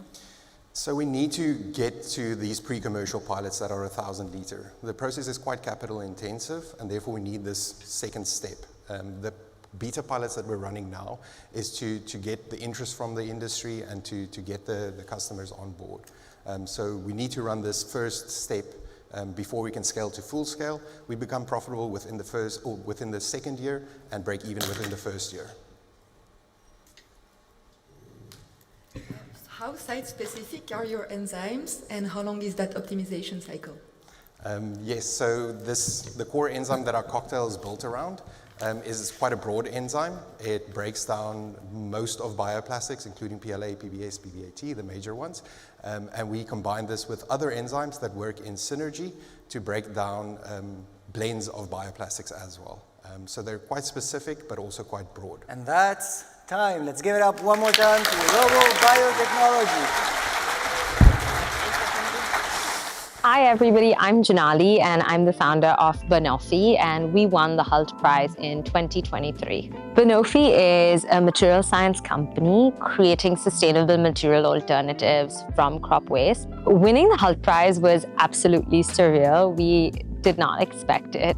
We were in absolute shock. We didn't know if we should get up or we should hug each other or what we should do. Since we won the Hult Prize, we're now partnered with 100 smallholder farmers to source banana crop waste, boost farmer household income by about 20%. Many of the women who now work in our factory, we've helped them open bank accounts and have more ownership over their own funds and their own salaries.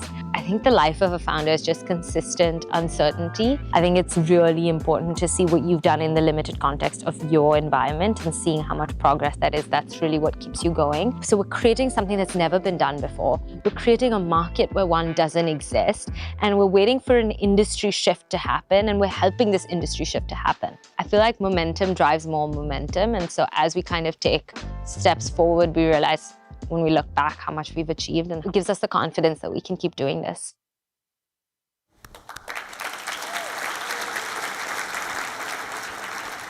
Well, that's the story of one of our previous $1 million winners. Let's continue the journey of finding the next Hult Prize $1 million winner. Judges, you ready? Great. All right, the next team, the next founders aren't your typical software engineers. They walked away from cushy, high-paying jobs at top tech companies, not because they couldn't make it, but they absolutely can make it, but they chose to build something that mattered more. They come from cities with some of the highest crime rates in the world, and they decided to use their AI skills to solve the problem they grew up with. Their mission is to build AI for good, for safety, and for impact. Let's please welcome Utkarsh and Utsav from Secura.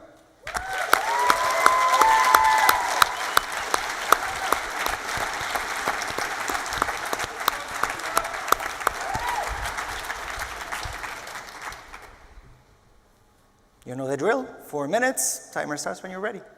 Our co-founder's sister was robbed at gunpoint. The intruder forced his way into her apartment. He had enough time to sit there and have food. This is one of the thousands of cases that happen every single year. Hi everyone, I'm Utsav along with Utkarsh, and we at Secura transform passive cameras into live witnesses.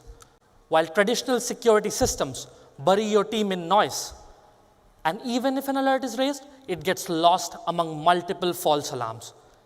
Secura tracks suspect from the very first step across multiple cameras at once, raising detailed timestamp returns. And we don't just stop here. We go one step further with advanced video forensics. We can simply ask a question and it generates accurate timestamp reports, cutting weeks of work for investigators. We do this with our trade secret algorithm that is capable of processing video feeds at a drastically reduced cost price, and a reasoning agent that can analyze the footage across multiple cameras at once. We'll be seeking 4 patents for this process. While humans carry bias, we encrypt the facial data and maintain permanent chat logs right from the start, ensuring SDG 16's organizational accountability goals. We have tested our system on 7,000 videos across 13 different crimes in day as well as night, and have been successful in reducing all of their reporting times to under 30 seconds. The result, we can save up to 2,300 lives in case of shootings, up to 6,000 lives in case of assault, and $6.8 billion in retail losses alone in the US every year. From winning the Granger Innovation Prize, we, in just 6 months, have signed 3 pilots, 2 of which we deployed last week, are working with top private security firms and most recently signed 1,150 cameras with the mayor of my hometown.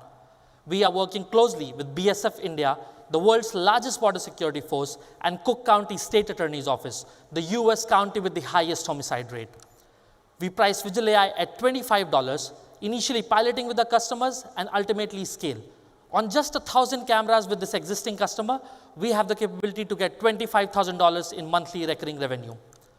We address the global market of $23 billion, with currently focusing on the $1.7 billion market of essential services in US, Europe, and India alone. We start with private security firms and dealerships to build traction, then scale to public agencies, and ultimately directly integrate with camera manufacturers by an API.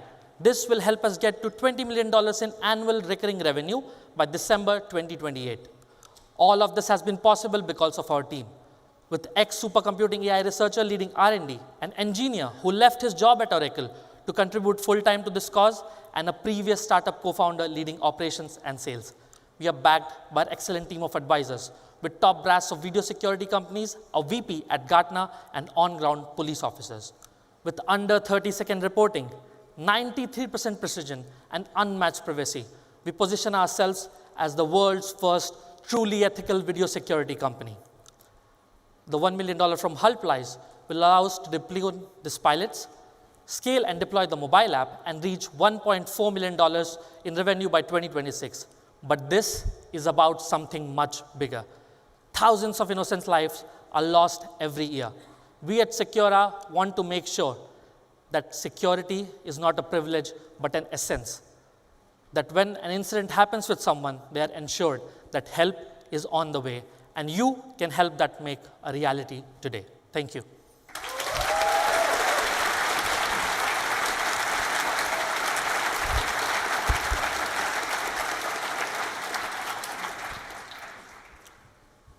So what are the key components of your technology between the image and whatever model you're using? So the moment we take in the video footage, there is a 20-layered pipeline that it goes through, and that reduces, first of all, the cost of processing the video feeds from $1,800 per camera per month to just $12 per camera per month. By the way, all of this data goes through an encrypted VPN tunnel, which is the industry is standard in other places, but is not followed in the video management space. So that is the first thing. Then there are multiple orchestration of models which gives the detailed alerts and video forensics. Does that answer your question? Sort of, thank you. I've got a bit of a tricky question, which is you tied this back to the UN goals, UN Sustainability Goals, number 16. Can you elaborate that, why you think this is, again, a positive impact as opposed to surveillance that can be used in perhaps a negative way? Perfect. So when you consider SDG, they want to reduce crime, but then over-policing is also one of the biggest things, and that's where the organizational accountability part comes into picture. So when an officer looks and researches into the system and asks any query, these are all permanent queries. They're immutable. That cannot be deleted from the system. So even if he asks something that is contradictory, that goes into the final report. And we maintain these as permanent chat logs. So that increases accountability. We also encrypt facial data, and we have not done any racial profiling. So because the facial data is encrypted, the race is not a part of the decision-making process at all. And therefore, it is compliant with SDG 16. How are you thinking about bias in image recognition software? So the way we mitigate that, Utsav touched upon that as well. I'll go deep down into it. So the moment the video feed enters the system, the facial data is encrypted. The system doesn't have the data to make that judgment. Also beyond that, we tested our system on almost 7,000 crime videos from the world's largest publicly available.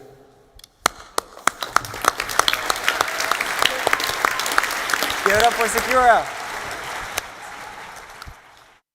Hi, my name is Gonzalo. I'm Paolo. We're the co-founders of Remango. 2021 Hult Prize global winners. In Paraguay, basically, we have these huge trees and produce thousands of tons of mango that just go to waste each year. Basically, we collect, process, and sell mango-based product in Paraguay. In 2021, when we were announced as finalists, it was insane. Just celebrating. We were the last team on being announced. Went out of our chairs, started screaming, hugged each other tight as we possibly could for like, I don't know, it was 2 to 3 minutes.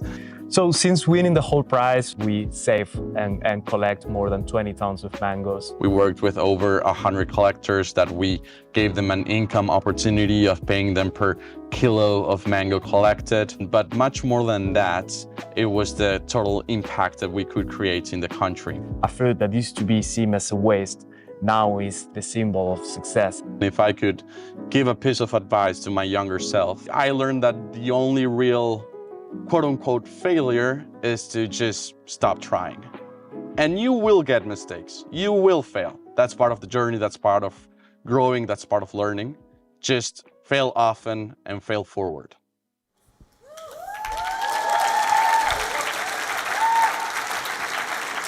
Now, Paulo and Gonzalo were turning mango waste into juice. Our next team is turning cacao waste into high-impact animal feed, boosting farmer income and cutting methane at the same time. Judges, are you ready to welcome the next team? All right, what I love about this team is the mentality of dividing and conquering. You know, this is a great team that worked perfectly together. Over the Accelerator program, 2 of them were at Ashbridge learning and building, while the other 2 were in Thailand driving across the country, meeting farmers, testing their theories and their products. Please join me in welcoming Local.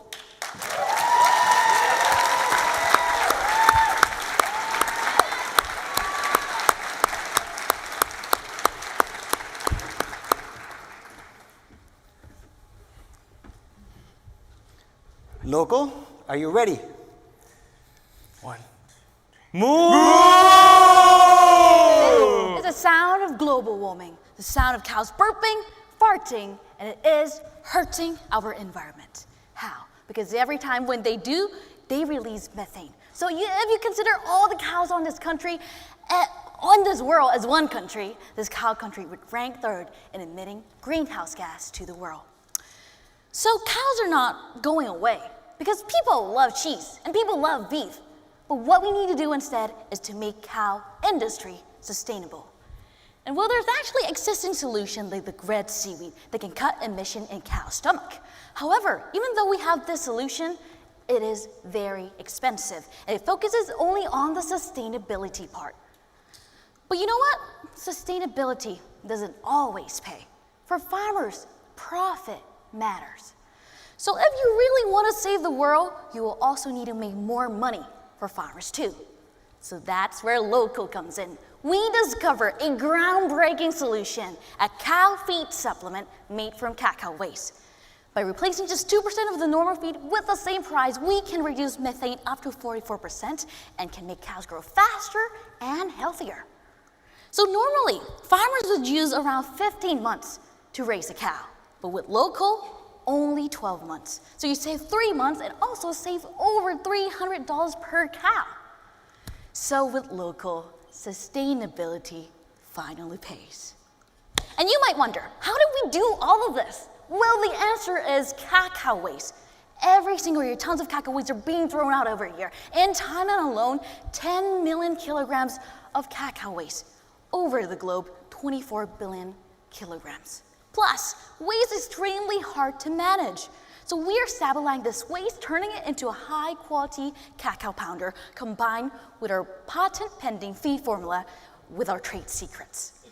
And behind all this is a team of innovators who are working very hard alongside with the experts in the cacao and cow industry. When we first started, we didn't begin with fancy offices. We were in the muds, in the field, staying side by side with the farmers.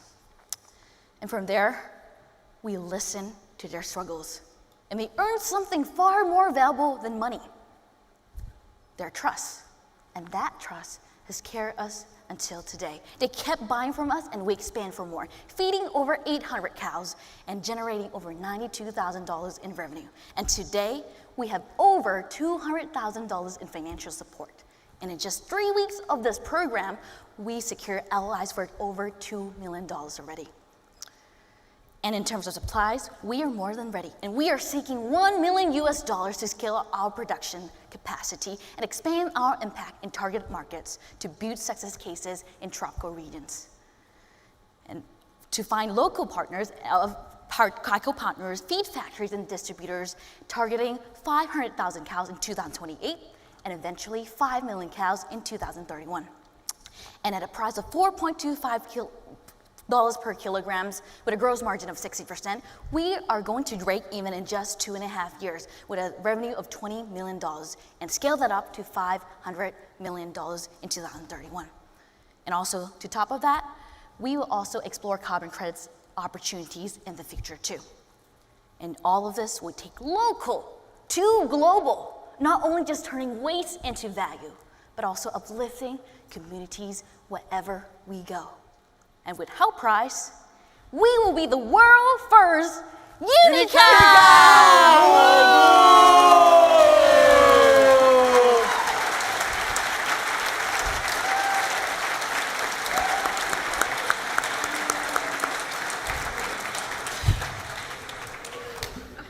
Congratulations, local. We'll have 2 minutes of questions with the judges, starting with Daniela. Hey, congrats on your company. So the cacao industry is very fragmented. How are you going to manage the logistics to be cost efficient? Okay, we are not just go to each farm and collect that one by one. We work with the cacao supply chain partner, like for us, it's East Thai Cacao. They're already collecting the waste and the cacao from the farm. And we're gonna work with them and they're gonna shipping it to us. And for them, they have many distributors that control for each area to combine and shipping at the lowest cost. Each of the different geographies that you showed us on the map will have very different regulations. How are you thinking through regulatory permissions? Okay, first, about the regulation, we are also already explore and talk and have a conversation with many countries like South Korea, China, and even Brazil. So with this, we have the standard basic about the regulator and everything we need. But of course, we need to explore more and learn for each country. How dependent are your unit economics on carbon credits? Okay, so first is, our business is not up to carbon credit. Even we cannot sell our carbon credit, our business can still run and have the projections. But if we get the carbon credit, we can earn more extra money, around 10% that we can get. Cacao plants are becoming more and more scarce with climate change. How would this affect your business growth and perspective? So basically, cacao waste right now, as mentioned, there are tons of waste each year. But currently, we have experts in the team who have been researching for 15 years about this cacao especially. And this is so far the best innovation that actually add more value to these cacao waste. But if that happens, like there's no more cacao waste in the future, we'll also need to find alternative waste as well. Thank you very much. Thank you so much. Thank you so much.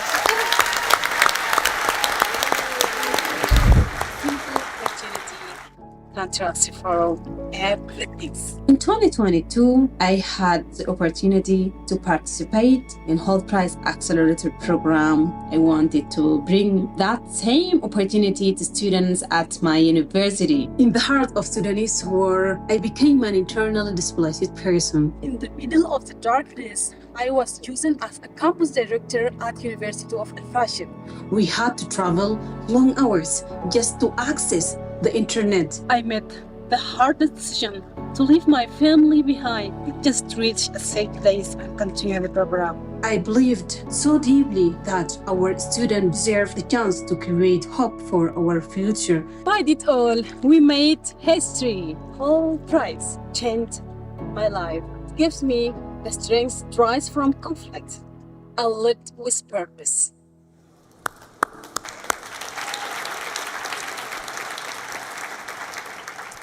Well, Najwa's story, like the stories of thousands of our campus directors, give us hope, just like the next team.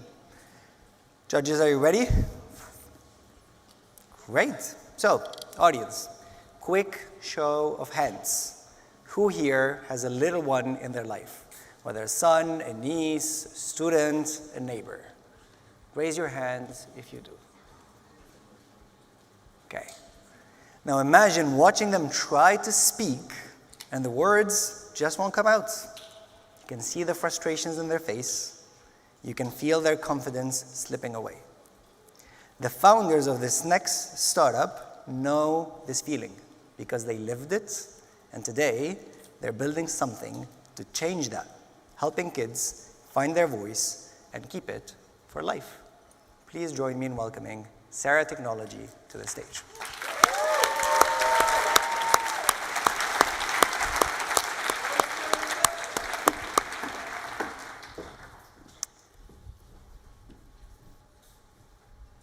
You have 4 minutes. Good luck. Growing up wasn't easy for us. I was constantly judged for my broken English when I first moved to the States. And Jonathan was bullied for his speech disorder. Different stories, but the same pain. Afraid to be seen, afraid to be heard, because speaking meant being judged. As a matter of fact, children with speech disorders, they're more likely to not raise their hand in class, and they're 70% more likely to be held back by their grade.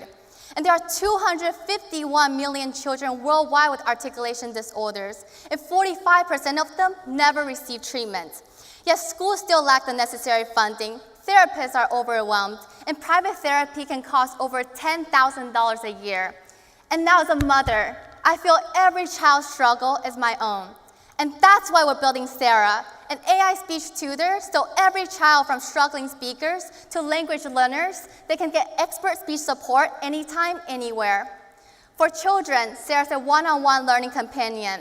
Our AI auto-detects the phonetic sound mistakes and provides real-time feedback, such as tongue exercises and fun techniques. And for parents and therapists, we provide automated progress tracking and actionable insights. We co-designed Sarah with leading therapists and researchers to make sure everything is evidence-based. Others claim the usage of AI, but none combine the clinical record, error detection, real-time feedback, and interactive design. Whereas Sarah, we bring it all together to make sure we provide every practice for children that's tailored to their needs. Our pain fuels us, but it's our expertise that makes Sarah possible. I've already walked away from the MBA sponsorship and a consulting career to build Sarah. To build Sarah with a top AI researcher, an ex-Meta engineer, and a respected speech therapist. And we're also backed by world-class advisors, including Will, who has already led a speech company to IPO.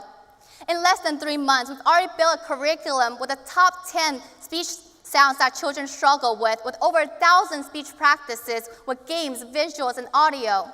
We've signed 37 pilots with therapists across the US, reaching close to 3,000 children and representing over 500,000 potential revenue. We've built trust through these pilots, so then therapists can become our champions to recommend Sarah to the families to create a network effect and lower our customer acquisition costs. And while we finalize the compliance with the therapist, we've already kicked off a private beta to start gathering feedback from families and build a community.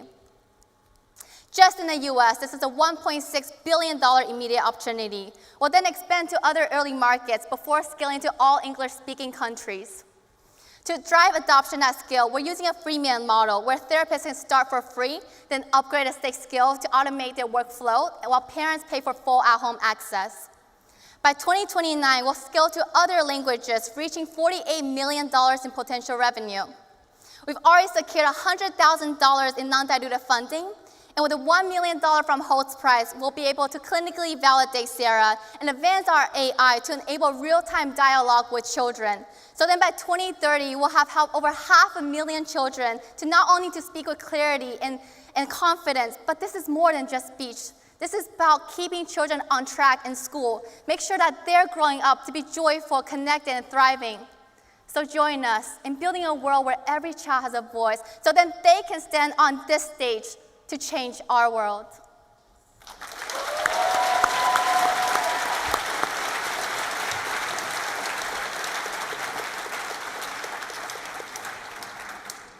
Congratulations, Sarah Technology. Daniela, do you want to kick us off? Thank you. A freemium to premium model has a very high churn, ranging from 85 to 95%. How will you manage that churn to be lower in order to make your company profitable? Yes. I wanted to start clarifying. For the speech therapists, we're using a freemium model, but for the parents at home, they just pay as they go. And why we're using a freemium model for the therapists? Because there are adoption. So each of them have around 50 children. So then once they're on board, then we can get access to 50 families, each of them. So it's fine that they stay freemium forever because we're getting access through them to the families. I was going to ask a question about your motivation, but it came across loud and clear. So I'll change it. What does success look like for you folks? Success for us is that every child around the world, that they will not stay in silence, that they will not struggle, and that they have the tool and the power to reach their full potential. So you mentioned compliance. So what will it cost you? How would you validate the outcome? And have you thought about how you get reimbursed from the sort of healthcare payers, the insurance companies? Yes, so we just started our beta right now, but our plan is we've already signed design partnership with clinics where we are conducting a long-term efficacy study. So then we can evaluate, one of the studies is with a clinic with 250 children and evaluate them over a year's period of time. But at the same time, right now in the beta, as soon as they start the app, there's a baseline assessment of where they are, whether it's at the sound level or word level, and then every practice session will be able to see how are they progressing over time.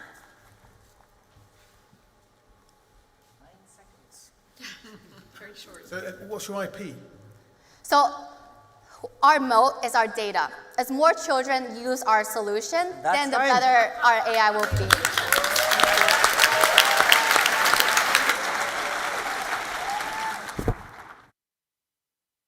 Hi everyone, I'm Francisco da Silva and I was a finalist in the 2023 Hult Prize competition with our startup Graph. My initial reaction when I found out I was a finalist, I start bawling out into tears, my mom's crying. It's a feeling I can't explain. So what does Graph do? So we created a solution where we collect the textile waste from manufacturers, where we can turn this waste into a plastic alternative. Even now, as I've taken a step back to board advisor for Graph, social impact still remains my #1 priority. I am also now the co-founder of Sizolba Group, where we help international companies navigate the African landscape. This leads to job creation, investments, and overall, a better economy for the African continent. As for Graph, even though we did not win the $1 million, we were constantly getting calls to come and do workshops for different universities, underprivileged communities, and inspire hope in a new generation that if we can do it as individuals from 4 different countries, so can you.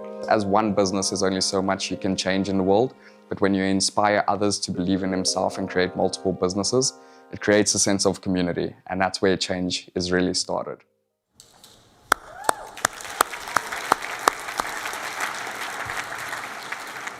We love you, Cisco. So, quick reminder here that the entrepreneurs, the finalists, will be invited for 4 minutes of callbacks with the judges at the end of their presentation. So the 2 minutes that you're seeing here are not the only interaction that the entrepreneurs will have with the judges. Judges, are you ready for the next team? Okay. A German, a Canadian, a Turk, and a Spaniard walk into a bar, and they decide to start a company. That's actually not a joke. That's the founding team of Lear Labs. They're your typical Hult Prize international team, and they're building a real-time water quality solution for the UK. Let's welcome Lear Labs to the stage.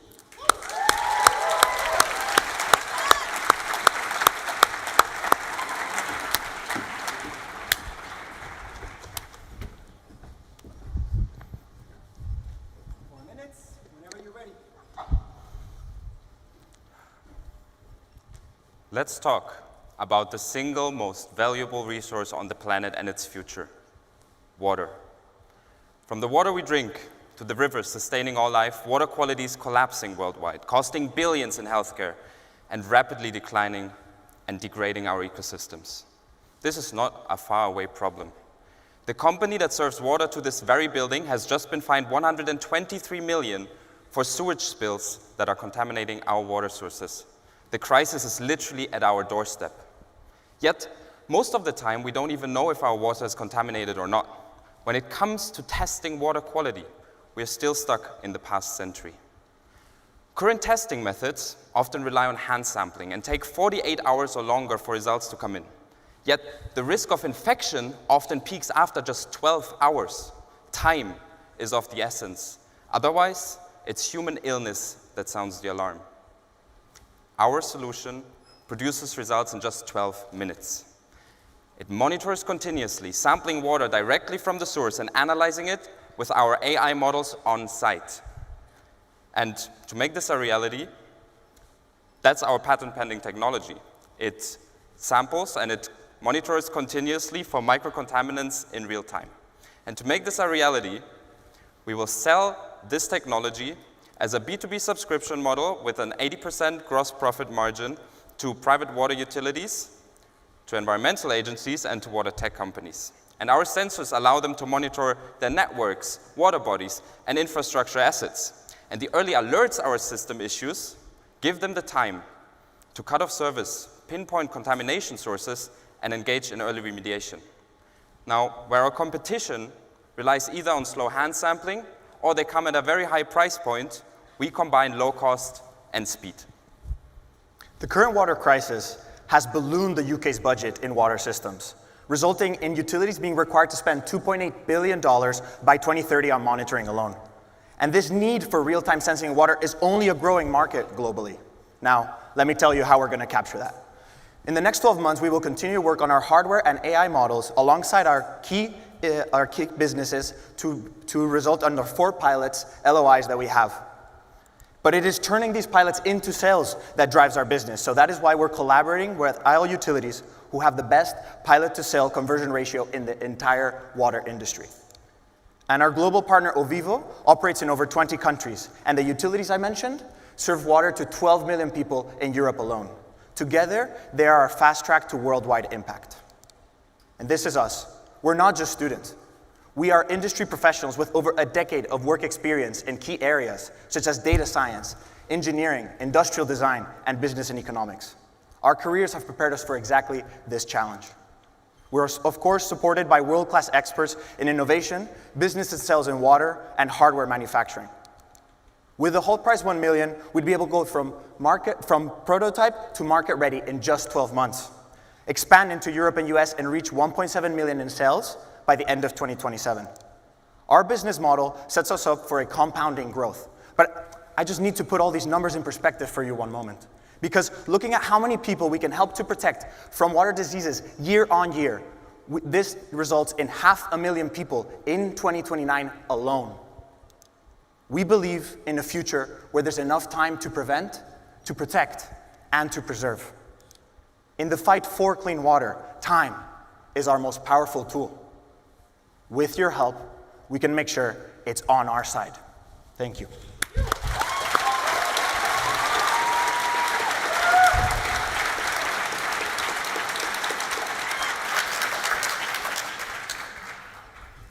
All right, so do your customers require any infrastructure prior to your installation? And what's the lead time to collect the data? So we would set up in locations where they would have the existing infrastructure, and they do have existing joints to put sensors in. And our lead time would be around 12 weeks, probably. Okay. Thank you. A question for me is, you're pitching an innovation. How do you plan to compete against existing multinationals who have a much larger R&D budget once you prove that there's a real market? I think our time, we are quite a small team that can move quite fast, and we're a very technical team. And we also have an IP, so our technology is also patent pending currently. Your first slide was Thames Water. I'm a Thames Water customer. They're almost bust. My bill just doubled. Can you explain to me why I need you today as opposed to your nice to have? So we can actually optimize some of their gap sampling operations and give them up to 200% ROI because they can be faster in their own operations. So hopefully that would decrease your water bill as well. Can you tell us more about your vision of impact and how you plan to measure it? So in terms of the measurement, this comes from the most comprehensive study around water diseases that is happening globally. Around 2% of people from that study showed are suffering from this. And we also know it's kind of like in healthcare, you know, finding the problem early leads to that to less people being impacted. So that's kind of where that impact metric drives. And we're still working on the impact from an ecosystem standpoint and the metrics associated with, but we just didn't want to overestimate everything that we can do, which we hope is a lot. And that's time. Thank you. My name is Zan. I'm the CEO of ExoHeal, and we're based out of Germany. I was visiting India on one of my family vacations, and I happened to have met my uncle for the first time. Now, he had suffered a stroke, which had left his hand paralyzed. When I visited him, I saw that he needed assistance with almost every single thing throughout his day. I could tell by the look in his eyes that he had lost all hope. There are technologies out there, but they're just way too expensive. When I was 15, I went into a state of deep research for 2 years, and is what enabled me to come up with a solution that could help my uncle out.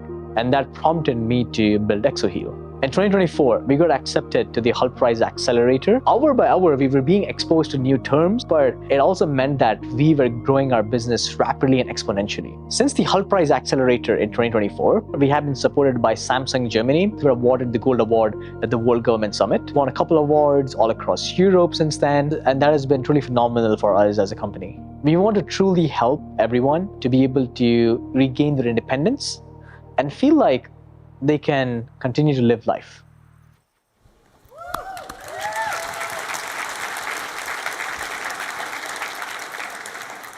We love hearing the stories of our alumni, and we cannot wait to share the stories of this year's finalists in our global finals next year. Judges, ready for the next team? Okay.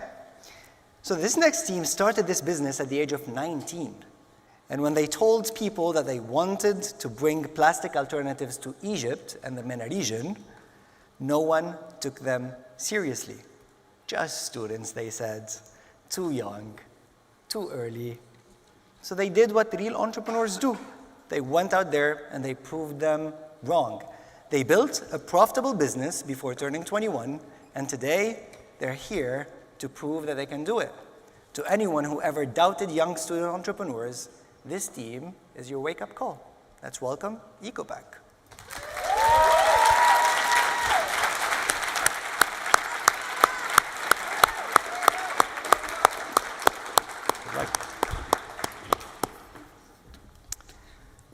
You know the drill. 4 minutes, and the timer will start whenever you start talking. You ready? Yes. Good luck. Thank you. Hi everyone, I'm Basmala from EcoPack. Let me take you to a familiar moment. Sipping sugarcane juice on a hot day. It's a popular drink in India, Brazil, and Egypt, my home country. Refreshing, delicious, but served in a plastic cup. This cup hides two massive global problems: single-use plastic pollution and agricultural waste mismanagement. Globally, over 350 million tons of plastic waste are produced every year. At the same time, when sugarcane is processed, it leaves behind something called bagasse, a fibrous byproduct. Over 700 million tons of it are produced every year, and most of it is burned, releasing toxic smoke and worsening our climate crisis. We saw the problem all around us, so we decided to take action.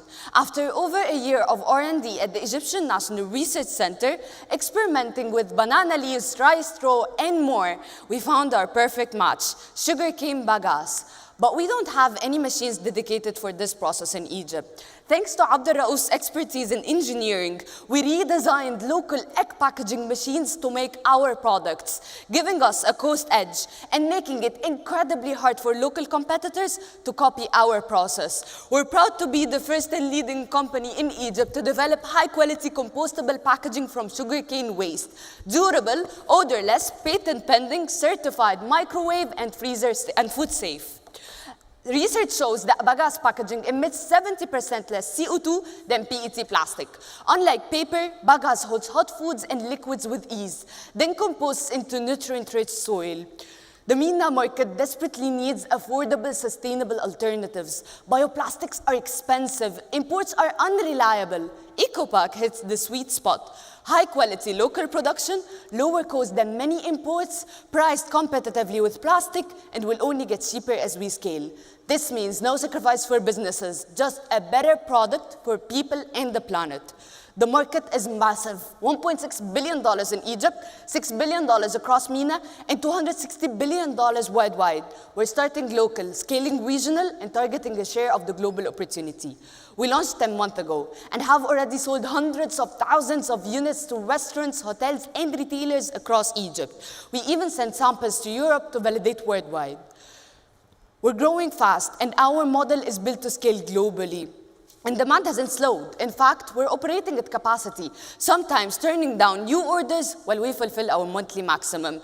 That's why we hold LOIs worth $1 million. Some of them are from one of the biggest F&B chains in Egypt. Our biggest milestone, we've secured orders exceeding $1 million for the upcoming 4 years, and some of them are going to be paid in advance. Every ton of plastic replaced eliminates 3 to 6 tons of carbon emissions. Looking ahead, our growth is just beginning. We're projecting revenues growing from $40,000 today to $85 million by year 5.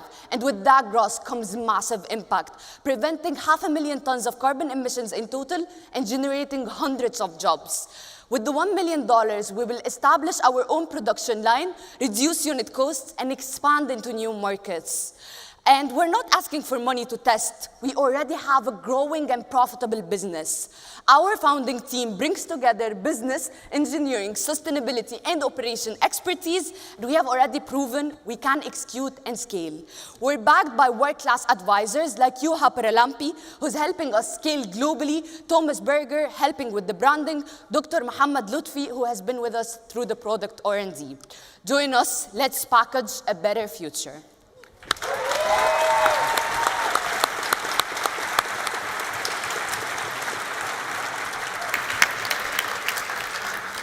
Right on time. I'm sorry, one thing. Let's. That some of my co-founders are not comfortable speaking in English, so I hope you understand through the Q&A. Yeah. Okay, thank you. Judges, 2 minutes of Q&A, starting with Kidus. Seems like you have a lot of orders to fulfill. So with this $1 million, how much of your production capacity are you going to be able to increase? So currently our capacity is 50,000 units per month, and we are targeting to have a production line of a maximum capacity of 3.6 million units a month. Bagasse could be composted directly or turned into energy, for example. So why is your process better for the environment? Actually, our products are already biodegradable, so we're taking these benefits out of the bagasse. But actually, other alternatives or other people using the bagasse in other things, like, for example, as fertilizers, it's actually way more less profitable. We're turning the waste into something that we can use and then still use the biodegradability options. Wonderful. And then a follow-up question. In case the waste of EcoPack is not collected in household and it ends up in a landfill or in the environment, how's the end of the life cycle of this product? So the most of it is usually burnt, so they can actually use, like, for example, for fuels or like fertilizers. But this process extremely hurts the environment as well as is not profitable. What is your view of large brands or retailers, like here in the UK, Tesco, banning compostable packaging from their shelves because composters don't like it and sort it out and destroy it?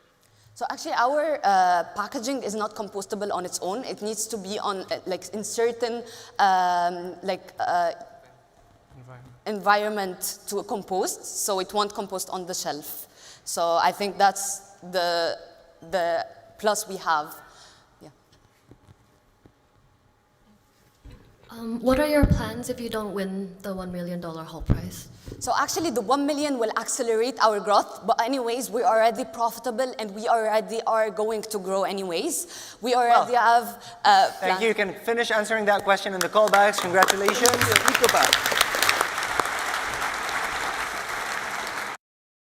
from a very small town in Argentina. I'm the founder of a co-working space in my city. It's the first place of its kind in my region. I get to introduce this type of working environment to my community. I started my company after volunteering for the Hult Prize Global Accelerator. It was the first time I experienced being able to work on something while just brainstorming ideas, talking while you are working. So once I got back home, I found it. I finished my second workshop of how to build your online business. Over 15 people who have started actually working remotely just because they came to my workshop and they felt confident in doing so. When you are in a small town, some dreams feel really, really big and almost impossible. But at the same time, I know a lot of people who are constantly working towards those dreams, and having them actually show up in these kind of videos and seeing their faces, it's amazing.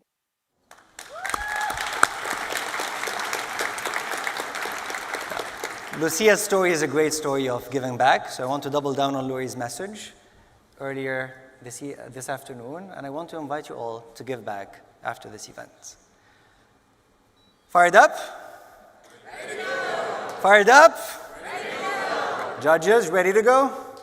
Amazing. All right, so the next and the last team to pitch on this global stage for the $1 million is a team from Singapore. Two of the founders met actually in kindergarten. They studied together in primary school, and then years after, they started having conversations in a robotic club about what they missed when they were in school. So they decided to build it.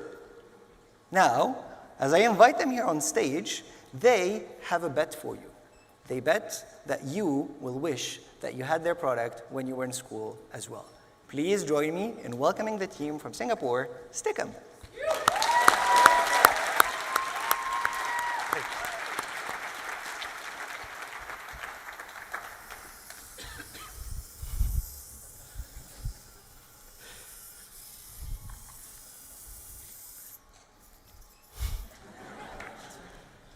Four minutes, starting now.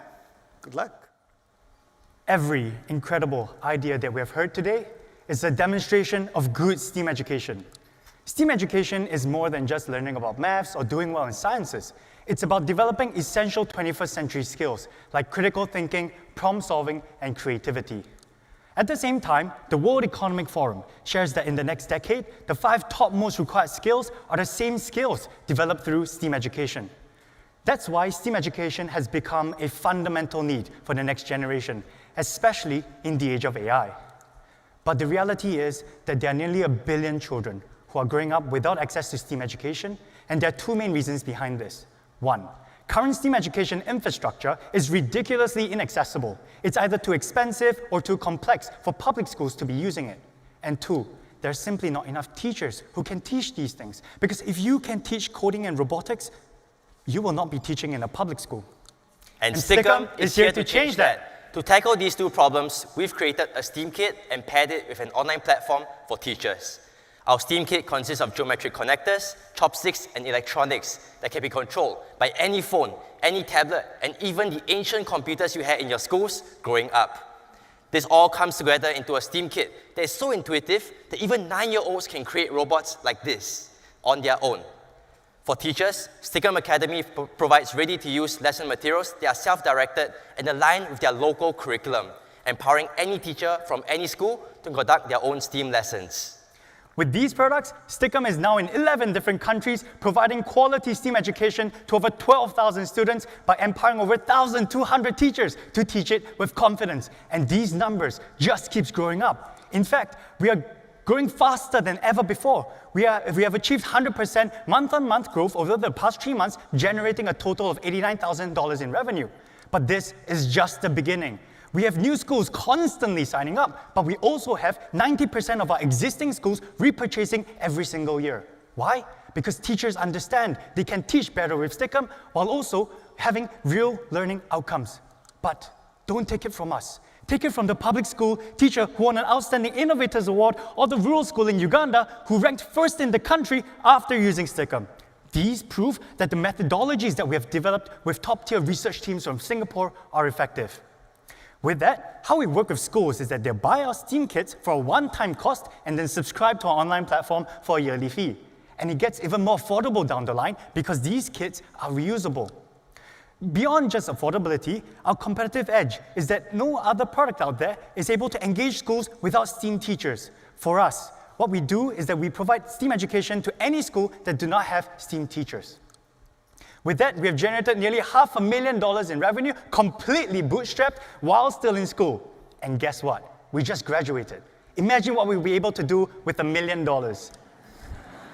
With $1 million, we unlock $17 billion in market by scaling our production, sales, and marketing. And going forward, we're going to grow and sharpen our impact by using the OECD metrics to measure the development of our students over a 6-year horizon. So why us? We're living proof of what good STEAM education can do. With over combined 50 years of experience, we've spent half a decade building Stickum, a quarter of our lives. So we know that this is going to work. Look, we're making STEAM education simple enough for almost any teacher to teach it and accessible enough for almost any student to afford it. With your help, we can bring access to millions of students, future change makers who might stand on this very stage in 10 years with their own innovations. But without Stickum, we might never know.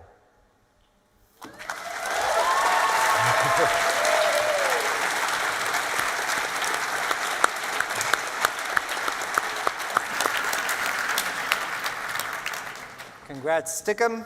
Judges, you have 2 minutes to ask them questions. Yeah. You've internationalized to 11 countries. How do you ensure affordability for underserved communities when you expand without undermining your profit margins? So when it comes to our pricing model, our STEAM kits maintains a similar cost across all our markets. However, how we make it affordable is by adjusting the price of our online platform that the schools and the students use on a daily basis. So what we do is that we'll work with the local partners and the distributors who really understand the local markets, their purchasing power, the school's ability to purchase these things, and then adjust our price accordingly. What were the challenges expanding to so many countries so quickly? One of the biggest challenges that we're faced is working out through the local regulations. Without our local partners, without our distributors, it would have been nearly impossible for us to read their language and understand what the regulations that they're working with. So these partners are essential to our business. You had talked about your use of sustainable materials, but I'm still seeing quite a lot of plastic. Do you have a plan to move away from plastics in the future? Currently, we're actually right now, we're actually exploring recycled PET to be able to create those plastic pits that you're seeing on your table. So it seems with this fantastic product that you've developed that it's going to come down now to sales and marketing because you have the product, you have the hardware, the software. That seems to be a gap in your management team. How are you going to address that?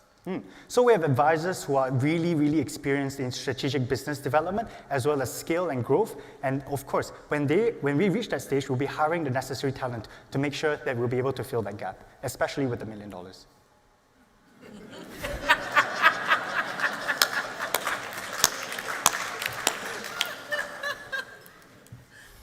8, 7, 6, 5. We love them. 4, 3, 2, 1.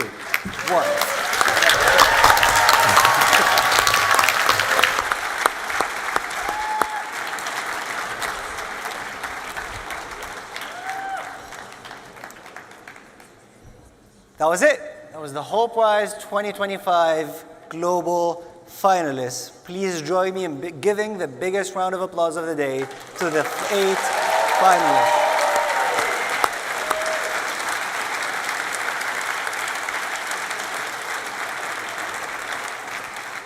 All right, our next round of applause goes to our judges who spent the past hour and so scoring these startups. They have the hardest job of the year, picking our next Hult Prize winner. Judges, are you done with scoring? Ready to go to your deliberation room and start working? All right. We have Kesani and Gift from our Hult Prize team. It will be guiding you back to the deliberation room. So we're going to give you a minute to stand up and follow them. And we wish you a good luck.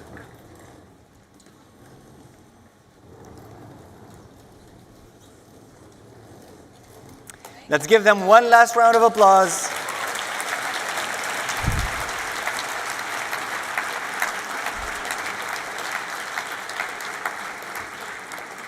All right, so we get asked a lot at Hult Prize, how are you changing the world? And there's a quote from President Obama that I really like. The quote goes and says, if one idea can change a room, it can change a city. And if it can change a city, it can change a state. And if it can change a state, it can change a nation. And if it can change a nation, it can change the world. I hope that what you witnessed here today is the start of changing the world to make it a better place. I want to congratulate all of you and thank you for being here today. So I want to give you a big round of applause for flying from different parts of the world to be here with us today. The day is not over. We have a lot still happening. I think for everyone here, we need you to head upstairs now, where you can meet the teams. We have the semi-finalists that will be pitching. They will be delivering a 2-minute pitch with no Q&A. There's going to be an opportunity for you to have some afternoon tea, network, chat with each other. So I'm going to invite you all to get ready to move to the 5th and the 6th floor. Now, I want you to keep in mind that we're privileged to be here in this amazing venue. And we have to navigate a little bit of the way as we're going upstairs to the 5th and 6th floor. So I'm going to invite you to start getting ready and start getting moving there. We're going to have some elevators. Follow the Hult Prize staff. You'll find them in the Hult Prize t-shirts. And enjoy the rest of the show. We will be back in how much time, Lori? In an hour and a half. At 5:45. This is when we come back here to know who wins the Hult Prize this year. Thank you all.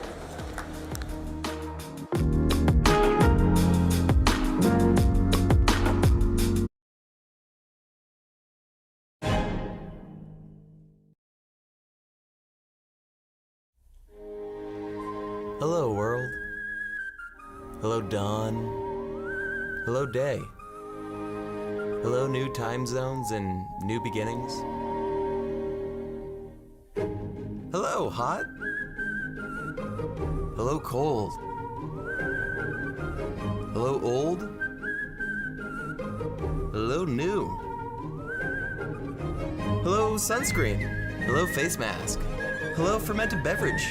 Hello, fermented shark. Hello, big. Hello, small. Hello, plaid, and hello, scantily clad. Oh God, yes. Hello, acceptance. Hello, campus. Not too shabby. Hello, new language. Hello, new learning. Sorry. Hello, leaders of tomorrow. And change makers of today.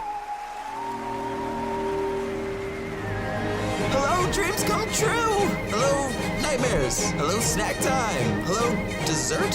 Hello, pink bus. Hello, pink boats. Hello, pink shirts. And that's enough of the pink. Hello, friendship.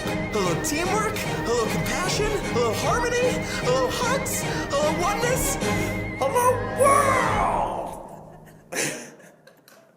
That's good. Yeah? Yeah.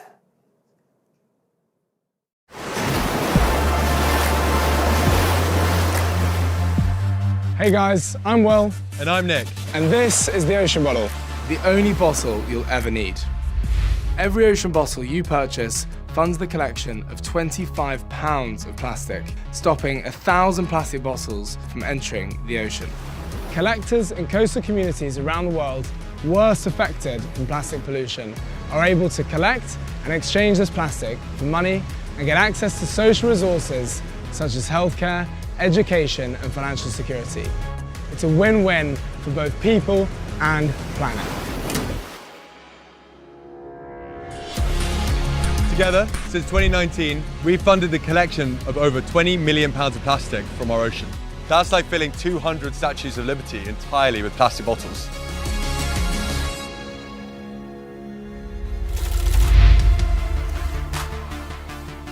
The Ocean Bottle is so much more than just a reusable bottle. Born in the picturesque landscapes of Norway, each bottle carries with it over 3,000 hours of dedication, research and design. The Ocean Bottle is the bottle that empowers you to do everything, from tackling your daily tasks to embracing outdoor adventures, while supporting our shared mission to keep our precious ocean clean. By 2025, we aim to prevent 7 billion plastic bottles from entering our ocean. It's an ambitious goal, but with water at its heart and our community by our side, we believe it's possible. Water is everywhere. It surrounds us, it sustains us, and it's within us. Every time you fill your ocean bottle, remember, you're not just hydrating yourself, you're making a ripple in a global wave of change. Ocean Bottle, designed in Norway, dedicated to our oceans. Each bottle funds the collection of plastic all around the world. Join us today. We humans, we love to learn. We've got the hands, feet, ears, eyes, mouth, nose, and brain to figure out what works and what doesn't work from the world around us. It's instinctive, it's natural, and it works. So why not learn business this way? The secret to building the skills employers actually want is practice. Practice, practice, practice. So why not start in the classroom? At Hult, we take the theory, the research, the expertise, and we put the challenge into your hands so you find out what happens for yourself. We're not just about what sticks in your brain, but how you flex it. Because real life is not found on an exam. And with career coaching, there's no way you're not hitting your goals. Thanks, coach. Graduation, it's more than finals. You'll have a proven skill set from working on real-world business challenges so you can smash any interview and make an impact on the job from day one. Because grades alone don't show who you really are. P.S. With campuses around the world, you're about to go global. There are a lot of places where you could learn about the business world. There aren't many places where you can live it. To learn business, you've got to do business. Makes sense, doesn't it? Hult, for those made to do.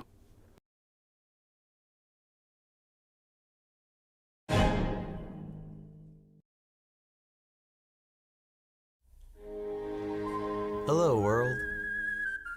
Hello, dawn. Hello, day. Hello, new time zones and new beginnings. Hello, hot. Hello, cold. Hello, old. Hello, new. Hello, sunscreen. Hello, face mask. Hello, fermented beverage. Hello, fermented shark. Hello, big. Hello, small. Hello, plaid, and hello, scantily clad. Oh god, yes. Hello, acceptance. Hello, campus. Not too shabby. Hello, new language. Hello, new learning. Sorry. Hello, leaders of tomorrow. And change makers of today. Hello, dreams come true! Hello, nightmares! Hello, snack time! Hello, dessert? Hello, pink bus! Hello, pink boats! Hello, pink shirts! And that's enough of the pink. Hello, friendship! Hello, teamwork! Hello, compassion! Hello, harmony! Hello, hugs! Hello, oneness! Hello, world! That's good. Yeah? Yeah.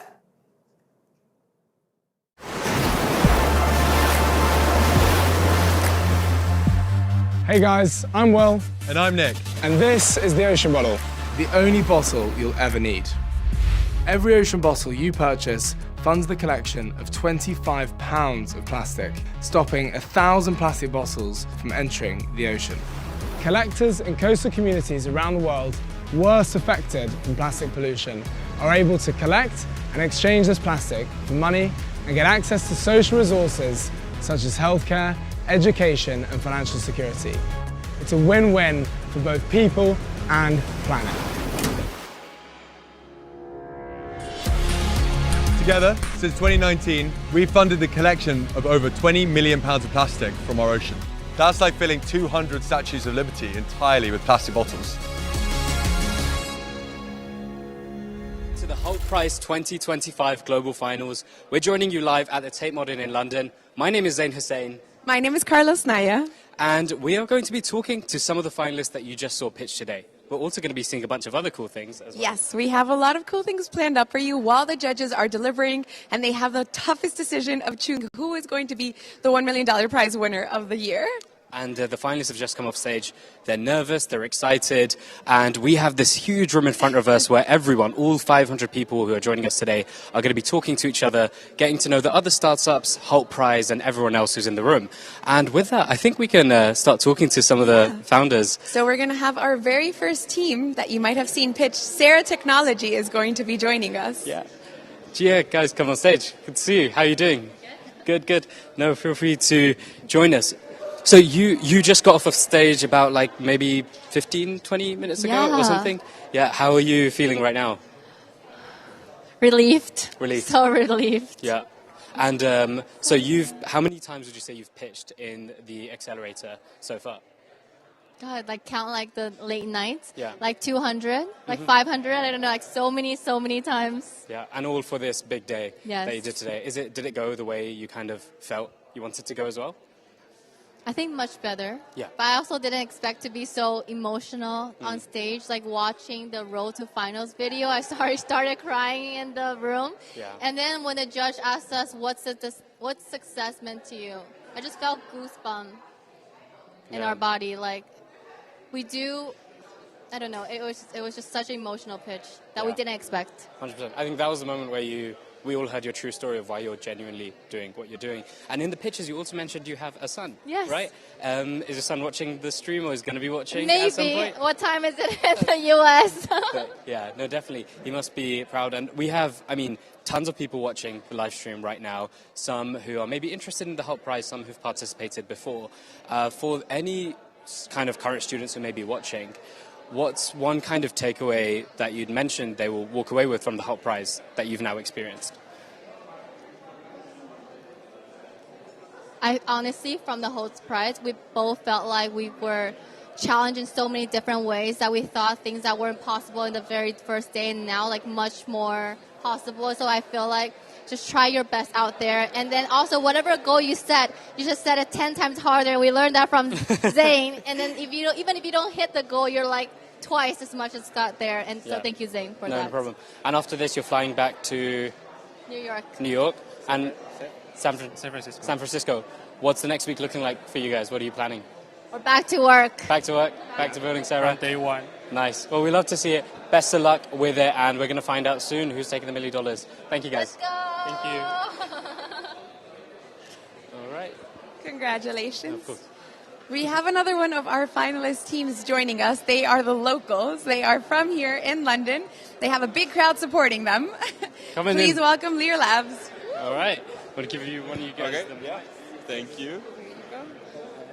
Okay, I can share with you.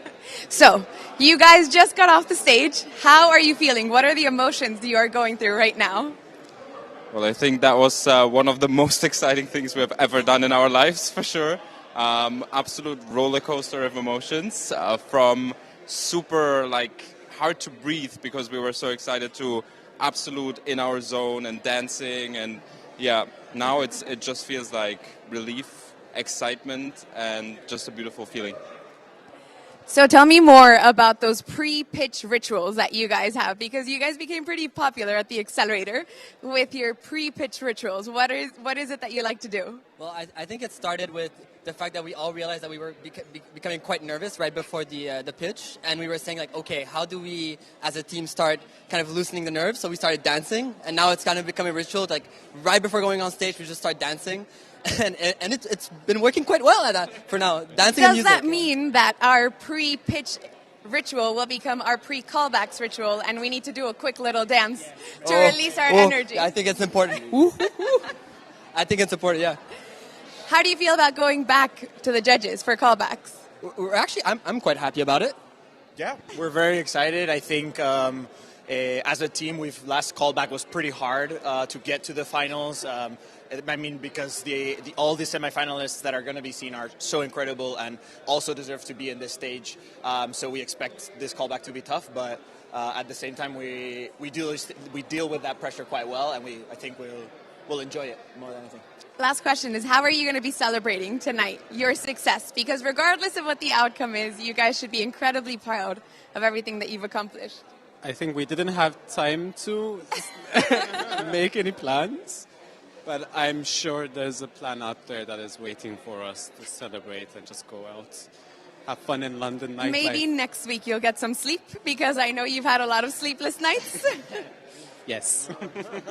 Perfect. Well, congratulations, team. I wish you all the best of luck. You should be very, very proud of yourselves. Thank you. Take care. Well, thank you, guys, and best of luck. Awesome. Okay, we have another four-person team joining us. EcoPack, who are coming from Egypt. Where they are? EcoPack, all the way from Egypt. They just got off the stage as well. Basmala did an incredible job pitching, representing the team. Now, we know that they all don't speak English, which is okay. If you could give a message, if you guys could give a message in Arabic to your community that is watching back home, what would you like to say to them? In Arabic. For me, it's like life-changing journey, so yeah. Do you want to thank your community in Arabic for the support that they give? أكيد يعني بجد صدق اللي بتعمله صدق اللي بتعمله بالظبط بجد أيوه. Trust the process, so yeah. So you guys are all flying back on Sunday? Or before we get to the flying back part, have you pitched on a stage as big as what that was before? Ever, Basmala, have you? I don't think so, no. No. Not as big as this. How was that experience, Yeah. doing Yeah. that for your... So honestly, for me, I just ignore how big the stage is, and I just look at the judges, and I act as if we are in a room alone with them, and that's it. So I honestly didn't look back. Well, you smashed it in the question and answers, and those were tough questions. Was there any question that you got that you didn't expect, maybe? No, I don't think. I think we were well prepared. Yeah. What does that look like? How do you prepare for your questions? How are you guys preparing for the finals? It's a Q&A, expected Q&A, so... Yeah, we went through every slide, and then we had a meeting. What would be the expected worst questions that we could get on each slide? Then we have it we have a book of the questions. Do you have it? You have an actual we book? we have a notebook full of questions and answers. Oh my God. Okay. Yeah. You guys are well prepared. And what does the next week look like for you? As soon as you get back to Egypt, is it school? Is it business? Is it what's the week looking like? Yeah, I think I'm starting classes in 1 week, I guess. Yeah. Oh. But they already graduated. So. And I miss the food, so yeah. You want to eat? Yeah. And has there been any team who you've become really close friends with during the accelerator that you're going to miss? Yeah. Selenova. We love you, Selenova. I love Gia. I love... Who else? Vivo Bump. Alagi. Everyone to it, yeah. Let's give a shout out. Of course. Well, thank you all for joining, and we'll find out soon who the $1 million winner is. Right, take care, guys. Congratulations. Thank you. Okay, I think we have a couple more finalists in the room with us. Yes, we have right one now more as that well. is joining us. Is it 2 or 3 people? I think we should consider these 3 people because we have an extra member that is joining us on stage. Yeah. Stickum. Come through. Hey. How you guys doing?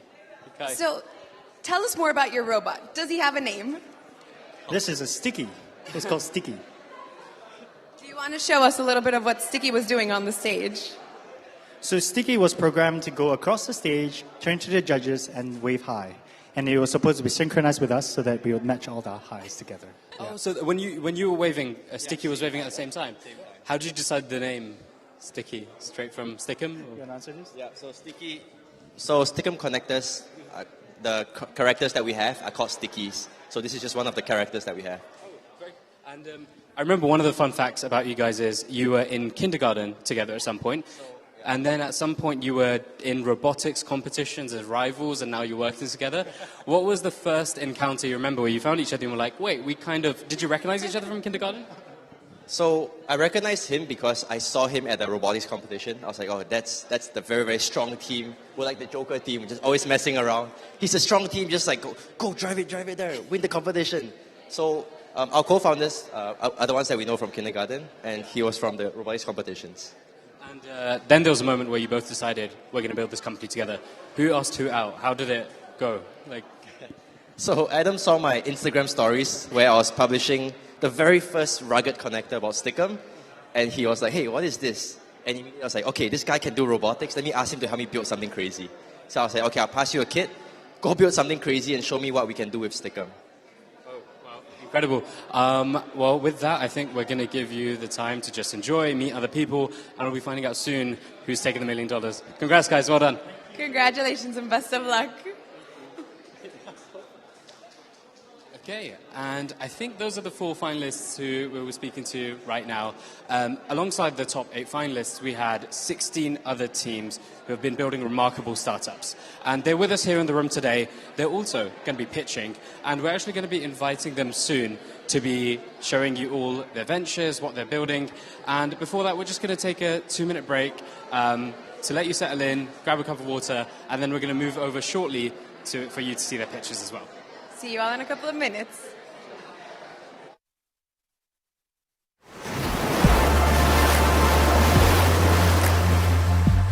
Hey guys, I'm Will. And I'm Nick. And this is the Ocean Bottle. The only bottle you'll ever need. Every ocean bottle you purchase funds the collection of 25 pounds of plastic, stopping 1,000 plastic bottles from entering the ocean. Collectors in coastal communities around the world worst affected from plastic pollution are able to collect and exchange this plastic for money and get access to social resources such as healthcare, education and financial security. It's a win-win for both people and planet. Together, since 2019, we've funded the collection of over 20 million pounds of plastic from our ocean. That's like filling 200 statues of liberty entirely with plastic bottles.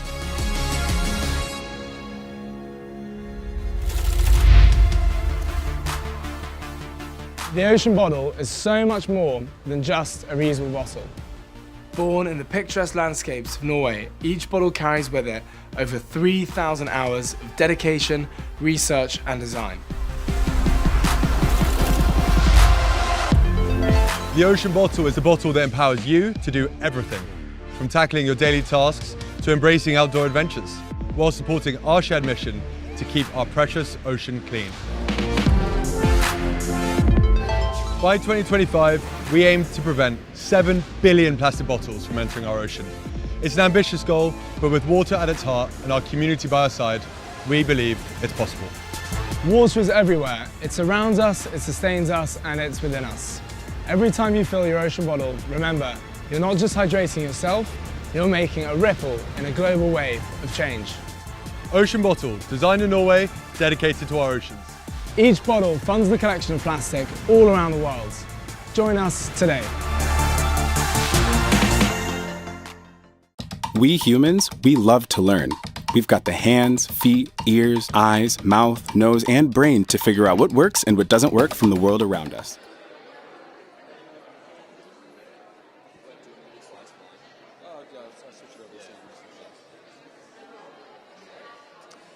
Around the world, agricultural wastewater is poisoning our waterways. But this isn't just a local issue. It's a global environmental and economic crisis. Facilities currently rely on expensive, chemically intensive systems to manage their wastewater, spend hundreds of thousands of dollars removing sludge they produce, and face increasing fines amidst ever-tightening regulations. All up, that's over $500,000 spent a year without ever fixing the problem. And if nothing changes, they risk shutdown. We need a better solution. At Alban, we turn wastewater and sludge into value with algae. Current treatment leaves behind 3 problems: wastewater, carbon dioxide, and sludge. Alban's solar-powered plug-and-play system feeds directly on this waste. The algae absorb carbon dioxide and remove nitrogen and phosphorus directly from the wastewater. The algae we produce is then mixed with the sludge that these facilities are currently paying to remove, turning it into biochar, a nutrient-dense, stable form of carbon. We offer our solution to the final stages of wastewater treatment, and with the biochar we produce, we mix it with fertilizer, selling it directly to consumers through our website and through retailers. We started in my backyard with a simple proof of concept. Now we've upscaled this to a government-backed pilot, and we're talking with some of the biggest meat facilities in Australia to sign a letter of intent for a paid pilot. Our tech integrates with existing infrastructure at any agricultural facility. And unlike competitors, our Bond solution achieves all key treatment outcomes, cutting costs, including sludge removal, regulatory compliance, and odour reduction. Once we've penetrated Australia's ag wastewater market, we're going to expand to the UK before going global. We make money in 2 ways. First, through our wastewater treatment systems. Facilities pay for an upfront pilot covering all costs. From there, we make our profits from an ongoing services and sludge removal fee of $200,000. With the EcoShot we generate, we sell this for $13,000 a tonne. We project to break even by 2028 with strong margins beyond that. John has worked in aquaculture, managing over 200,000 litres of bioreactors to prepare for our work at Arbonne, while I bring financial leadership from my industry experience accounting and scaling early-stage ventures alongside study at Wharton Business School. Our core team combines PhD-level research in algae with honours-level engineering talent, and we're backed by a stacked advisory board. If you're an angel looking to invest in scalable solutions for global issues, let's come talk. Join Arbonne in capturing change. Thank you. We humans, we love to learn. We've got the hands, feet, ears, eyes, mouth, nose, and brain to figure out what works and what doesn't work from the world around us. It's instinctive, it's natural, and it works. So why not learn business this way? The secret to building the skills employers actually want is practice. Practice, practice, practice. So why not start in the classroom? At Hult, we take the theory, the research, the expertise, and we put the challenge into your hands so you find out what happens for yourself. We're not just about what sticks in your brain, but how you flex it. Because real life is not found on an exam. And with career coaching, there's no way you're not hitting your goals. Thanks, coach.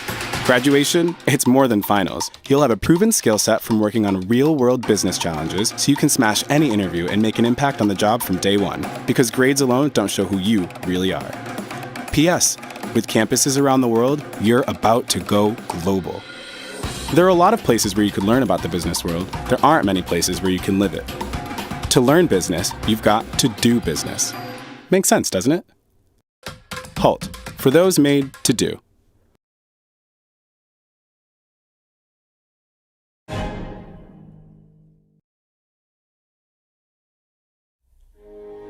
Exams, projects, even a job. Then comes the toughest daily decision.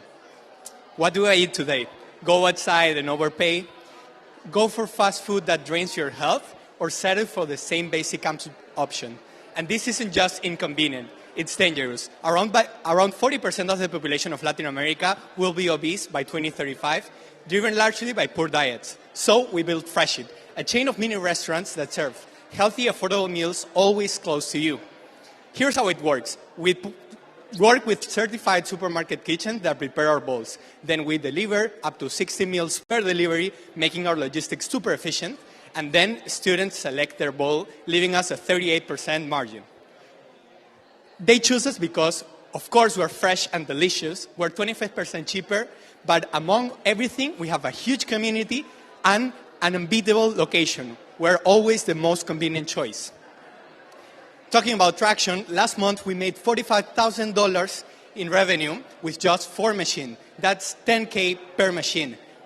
We're on track to have 14 machines making $140,000 per month, which is $1.6 million in real revenue, not LOIs. And you know the best thing? We sell out every single day, twice.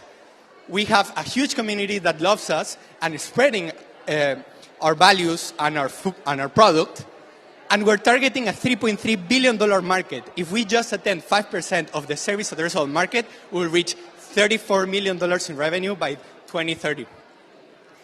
Now, 9 out of 10 of our clients are changing junk food for Fresh It. Join us in reshaping how students eat every single day on campus or in offices. Thank you.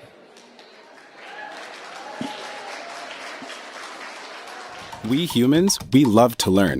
We've got the hands, feet, ears, eyes, mouth, nose, and brain to figure out what works and what doesn't work from the world around us. It's instinctive, it's natural, and it works. So why not learn business this way? The secret to building the skills employers actually want is practice. Practice, practice, practice.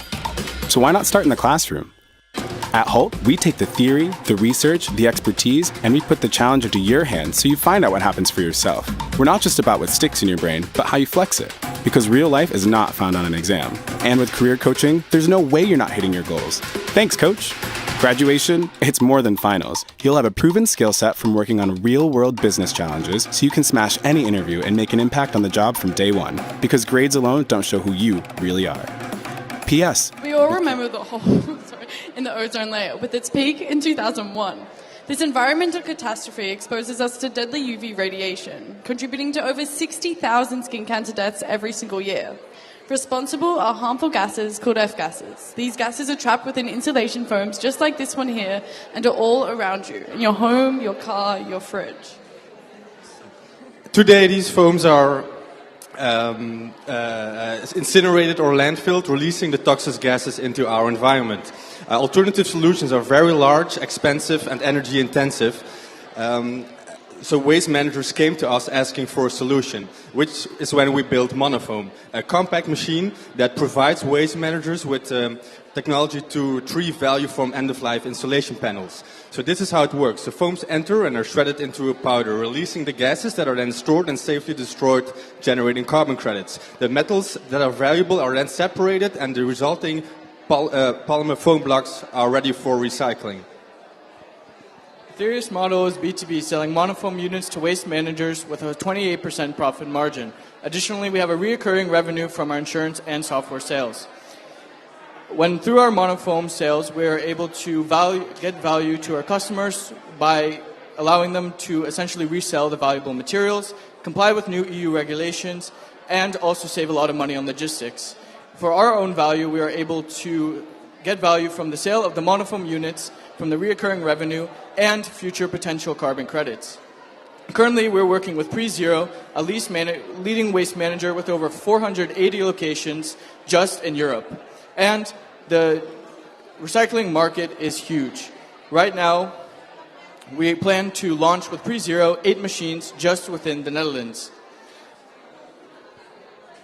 This represents a massive impact. Essentially, we are preventing 480 tons of F-gases by 2030 and reducing the size of the hole in the ozone layer by 4 times an area of the UK.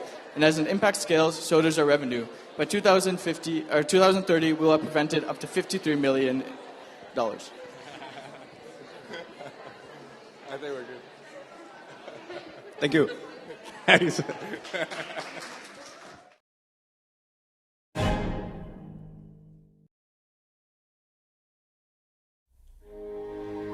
Hello, world. Hello, dawn. Hello, day. Hello, new time zones and new beginnings. Hello, hot. Hello, cold. Hello, old. Hello, new. Hello, sunscreen. Hello, face mask. Hello, fermented beverage. Hello, fermented shark. Hello, big. Hello, small. Hello, plaid, and hello, scantily clad. Oh God, yes. Hello, acceptance. Hello, campus. Not too shabby. Hello, new language. Hello, new learning. Sorry. Hello, leaders of tomorrow. And change makers of today. Hello, dreams come true! Hello, nightmares! Hello, snack time! Hello, dessert! Hello, pink bus! Hello, pink boats! Hello, pink shirts! And that's enough of the pink. Hi, I'm Maria, the CEO of Nephrotech. This is our patient, Tom. He suffers from kidney failure, the 12th leading cause of death globally. Tom undergoes peritoneal dialysis, which is life-sustaining therapy. He has a special catheter placed in his abdomen that allows toxin removal anytime or anywhere. Unfortunately, 36% of patients like Tom are at risk of a blocked catheter. If left untreated, they will die in just 7 days. Life and death are separated by one thing, a catheter the width of a drinking straw. In these 7 days, Tom was lucky as his catheter was unblocked, but he underwent 3 medical procedures, met 4 medical specialists, and had 1 invasive, risky, and costly surgery. This whole process costed $23,000. 50% of patients like Tom will require an emergency surgery. At Nephrotech, we asked, what if this surgery could be avoided? Allow us to introduce a DialySnake, the world's first medical device to unblock peritoneal dialysis catheters at patients' bedsides, providing a 5-minute single-step solution to block catheters and eliminating the tedious traditional pathway. DialySnake has a 100% success rate in preclinical trials. It's 23 times cheaper and 18 times faster with no hospitalization required. No surgery, no specialists, no hospitalizations. We also outcompete our competitors in all metrics. We have a global TAM of $300 million, a SAM in North America valued at $72 million, and a SOM in Canada valued at $6 million, all at a gross margin of 97%. We will use a B2B model, and we hope to sell to dialysis centers, hospitals, and nursing care centers. We will start in Ontario, Canada, where our beachhead market. By 2030, we project $1.4 million in revenue. By 2035, we will use medical distributors to scale North America and anticipate $20 million in revenue annually. Thus far, we have raised $93,000 in non-dilutive funding. We have also filed a provisional patent, attended 4 academic conferences, and gained an LOI valued at $1 million from Canada's largest dialysis center, which is St. Michael's Hospital. We plan to complete a 3-phase human clinical trial, start our pilot sales in Canada, and expand to North America with your support. Our team is multidisciplinary. We have clinical researchers, medical device startup experts, and medical device development experts. We also have an engineer, surgeon, a peritoneal dialysis clinical expert, and a business strategist on our team. Join us in bringing our prototype to patients. Thank you very much.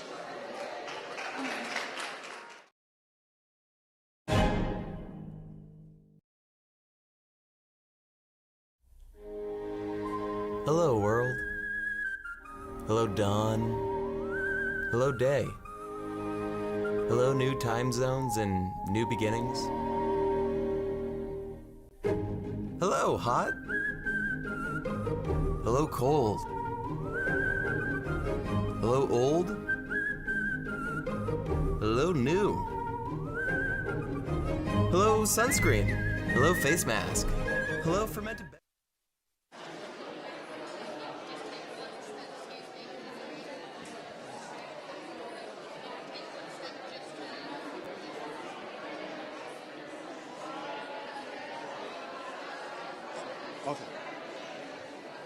Cocoa growing facilities in Ghana generate over 2,000 tons of cocoa ash waste annually, dumping them in landfills for the past 20 years. This waste is harmful to the environment, contaminates groundwater, and leads these facilities into paying $25,000 per day in EPA fines for mismanagement. As a result, industry giants like Cargill have reached out to us for partnership in transforming this liability into high-demand products. We transformed this liability into potash, which is about 98% purity, and we already have about 10 LOIs pending with over $1.3 million in backlist orders. This model is just not going to generate revenue for us, but it's also going to help promote circular economy, protect underground water, and also avoid expensive fines for the facilities. Our main product, which is potash, is a commodity with established market globally of over $100 billion. However, we separate ourselves in this market by focusing on providing organic and high purity options for our customers. We've already validated our process, and we are seeking $500,000 to expand our capacity to 200 tons per month. We have partnership with Cargill for ash supply, and our fund will go into equipment, setup, and then operations. We project about $11 million in total revenue in 5 years, with over $7.4 million in net profits. This is about 15 times return on your investment. With these projections, we'll be able to break even in 1.6 years, just with 50% of utilization. Our goal is to be a global leader in green chemistry. Today, we are inviting you to invest $500,000 in our process to help us process tons of waste from just one cocoa processing company. We envision processing waste from about 20 of the cocoa processing companies across West Africa, and also from the millions of tons of cocoa waste in cocoa farms as well. Join us in transforming agricultural waste into high demand and sustainable product. Thank you. We humans, we love to learn. We've got the hands, feet, ears, eyes, mouth, nose, and brain to figure out what works and what doesn't work from the world around us. It's instinctive, it's natural, and it works. So why not learn business this way? The secret to building the skills employers actually want is practice. Practice, practice, practice. So why not start in the classroom? At Hult, we take the theory, the research, the expertise, and we put the challenge into your hands so you find out what happens for yourself. We're not just about what sticks in your brain, but how you flex it. Because real life is not found on an exam. And with career coaching, there's no way you're not hitting your goals. Thanks, coach. Graduation, it's more than finals. You'll have a proven skill set from working on real-world business challenges so you can smash any interview and make an impact on the job from day one. Because grades alone don't show who you really are. P.S. With campuses around the world, you're about to go global. There are a lot of places where you... Hello? My entire life, I've suffered deadly allergies. When I was 15, my parents' worst nightmare became a reality when they found me collapsed on the kitchen floor, gasping for air. I was minutes from death and only saved by my parents' immediate reaction. And yet, I was one of the lucky ones. Anaphylaxis deaths are preventable, but still, children are dying. Not because the treatment doesn't exist, but because it doesn't arrive in time. Currently, children must recognize the symptoms of anaphylaxis themselves, which takes approximately 30 minutes. Our device detects anaphylaxis within 60 seconds, before physical symptoms manifest. By continuously monitoring the key biomarkers of anaphylaxis, we're able to gain back these minutes, these life-saving minutes. Once early signs are detected, our Anafero immediately notifies the necessary parent or caregiver via our app, providing the child's exact location and direct contact with emergency services. Our upfront cost and subscription model provides a $368 gross profit per device. We start by licensing our software to allergy testing clinics. To validate our algorithms, gather critical data, and provide early revenue opportunities. Following this, we'll provide outpatient monitoring for peace of mind for families outside of the clinics. In the past month, we've gained LOIs from 11 allergy testing clinics across the UK and Ireland for clinical pilot testing and data collection, meaning that we'll own the world's first pediatric data set on anaphylaxis. On the B2C side, we've already built a global community of over 2,500 parents ready to adopt. And our solution scales. With $36 million in revenue and an ROI of 640% by 2031, we have plenty of room to grow. With your investment, we'll be able to pass through clinical trials and execute on these LOIs.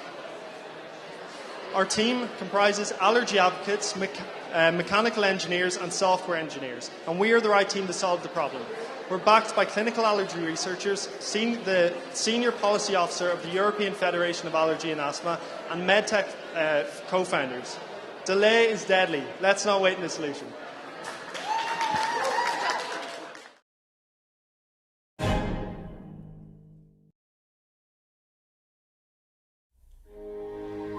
Hello, world. Hello, dawn. Hello, day. Hello, new time zones and new beginnings. Hello, hot. Hello, cold. Hello, old. Hello, new. Hello, sunscreen. Hello, face mask. Hello, fermented beverage. By 2050, there will be more plastics in the ocean than fish. At Alagi, we are using seaweed to create bioplastic food packaging for the meat and seafood industry. Seaweed is a rapidly renewing resource that grows abundantly. Unlike land crops, it needs no land, fertilizer, or fresh water to grow. Our initial prototypes already look and feel like regular plastic films and can be heat and vacuum sealed. Our current formula, which can be used for only dry packaging, currently has 4 purchase orders, which we are fulfilling as we speak.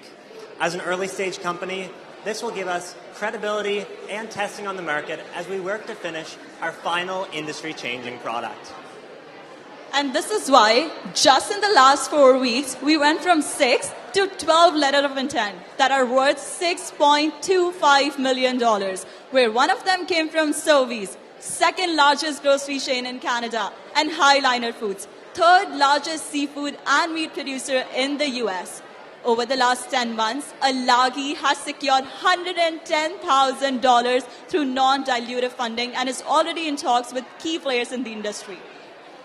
In the next 4 months, we'll finalize our prototype through third-party testing and certifications so then we can begin scaling our technology.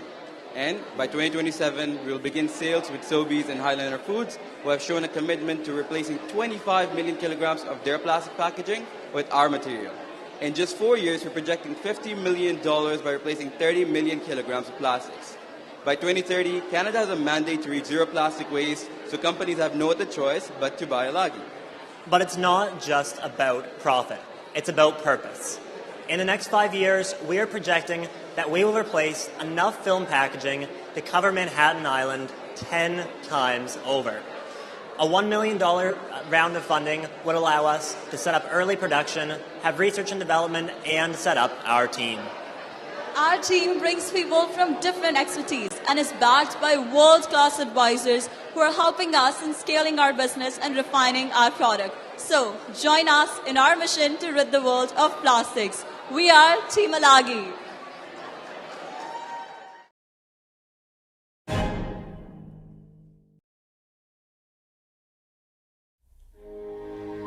Hello, world.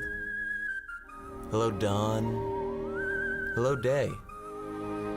Hello, new time zones and new beginnings. Hello, hot. Hello, cold. Hello, old. Hello, new.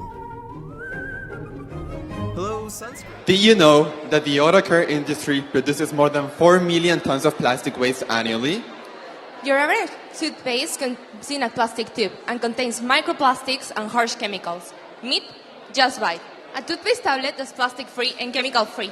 It comes in a reusable and recyclable glass jar with an aluminum lid.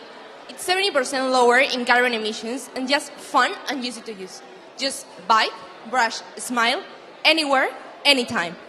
We reach our consumers through an 80-unit glass jar priced at $5.7 through our website, WhatsApp AI bot, and supermarkets. And we also offer 2-piece pouches for amenity kits for airlines and the hotels, with a price of $1.4 and for the jar, and 7 cents per pouch. We operate at 65 to 75% margins, and our customers, they love us. We have a 60% repurchase rate, and last week we signed a deal with the supermarket, positioning ourselves in more than 250 stores, projecting an annual revenue of $1.6 million. We've also signed 2 hospitality pilots. And we are the only brand in Latin America that have sanitary approval, meaning we are the only ones that can enter supermarkets and retail chains. Our journey proves we execute. We became profitable in just under 2 years, and our sanitary approval is now going to allow us to scale up. But aside from numbers, our brand community drives loyalty competitors can't copy. In the last 30 days, we had more than 40,000 views on our Instagram and more than 800 direct reach outs. But our goal doesn't stop there. Today we had 3 different flavors: toothbrush and tongue scrapers. Tomorrow, floss, mouthwash tablets, and whitening gel. We are medical students with a team with more than 75 years of expertise in business, production, compliance, and growth, and we are able to scale. With this, we're going to reduce more than 60 tons of plastic waste annually. From the $200,000 investment, 40% will go into marketing and 30% will ramp up manufacturing to meet the growing demand. At Just Bite, we unite people, planet, and profit for a better and healthier future. Thank you.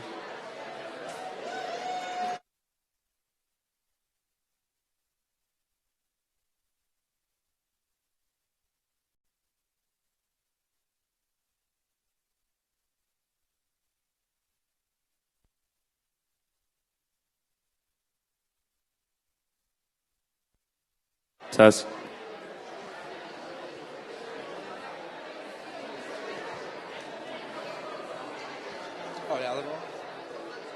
Back.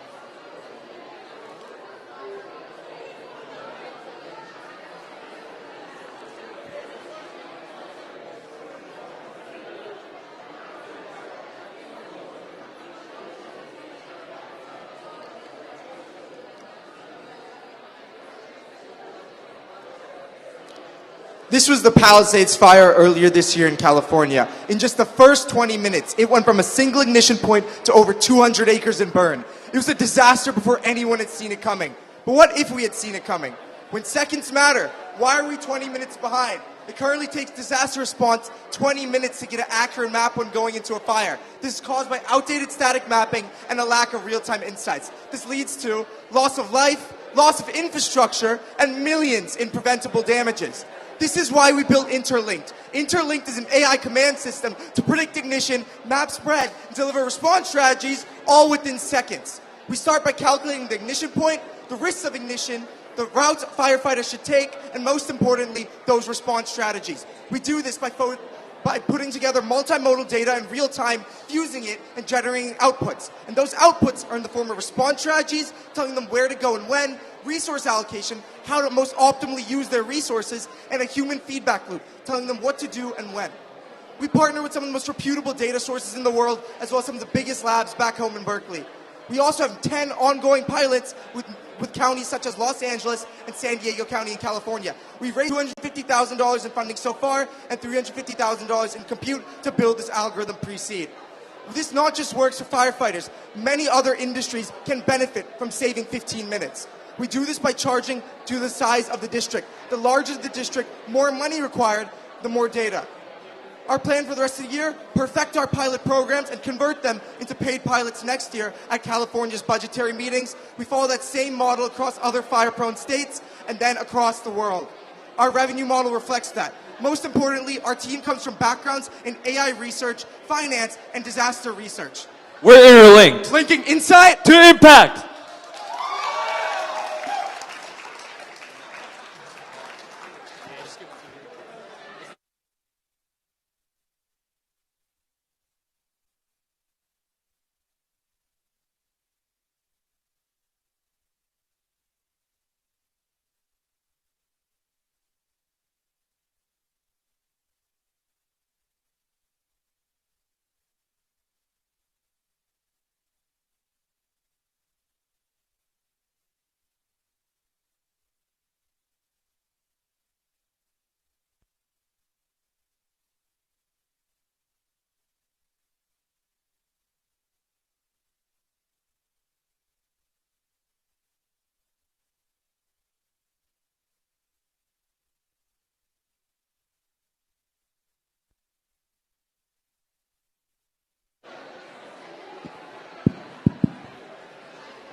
Hello, hello.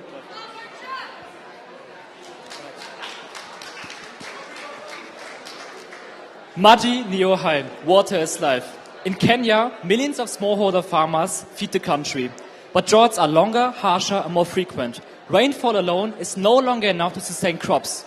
So farmers turn to artificial irrigation, and mostly rely on diesel pumps. But they are expensive, polluting, and consuming up to 70% of total crop income. With rising diesel prices, water and irrigation just becomes unaffordable. But we've created a solution for that, the river pump. Our technology is a self-sufficient water pump that is solely powered by the flow of the river, transporting water without any fuel or electricity. And here's what makes river pump so unique. It delivers up to 30,000 liters of water a day, runs 24/7 at zero costs, it can be moved along the river and thus be shared by multiple farmers, and it's completely CO2 neutral in service. But the best part is, farmers don't need to change anything. The river pump is plug and play.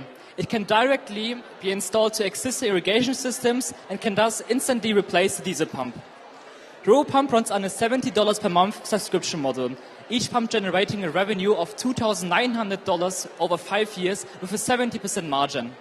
For farmers, switching from a diesel pump to a river pump doubles their profits. That's impact at scale with a sustainable and highly profitable business model. With rising diesel prices and increased droughts, the need is urgent and the market is huge. In sub-Saharan Africa alone, there are 30.2 million smallholder farmers near rivers that are all potential customers. And we've already proven our technology. We have 3 paid pilot pumps, 70 LOIs in just the last week, and a production facility ready for scaling. Our team combines business expertise, engineering expertise, and deep local trust and networks. With an investment of $170,000, we can scale our scaling process to 1,000 units by 2027, generating a revenue of over $4.7 million. We are River Pump, transforming the most fundamental challenge of humanity, moving water from where it is to where it's needed.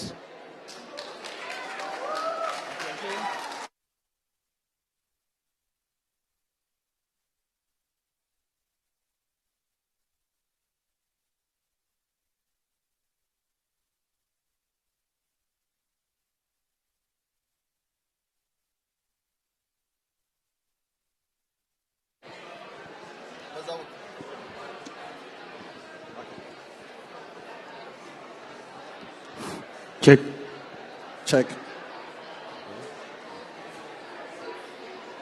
Okay.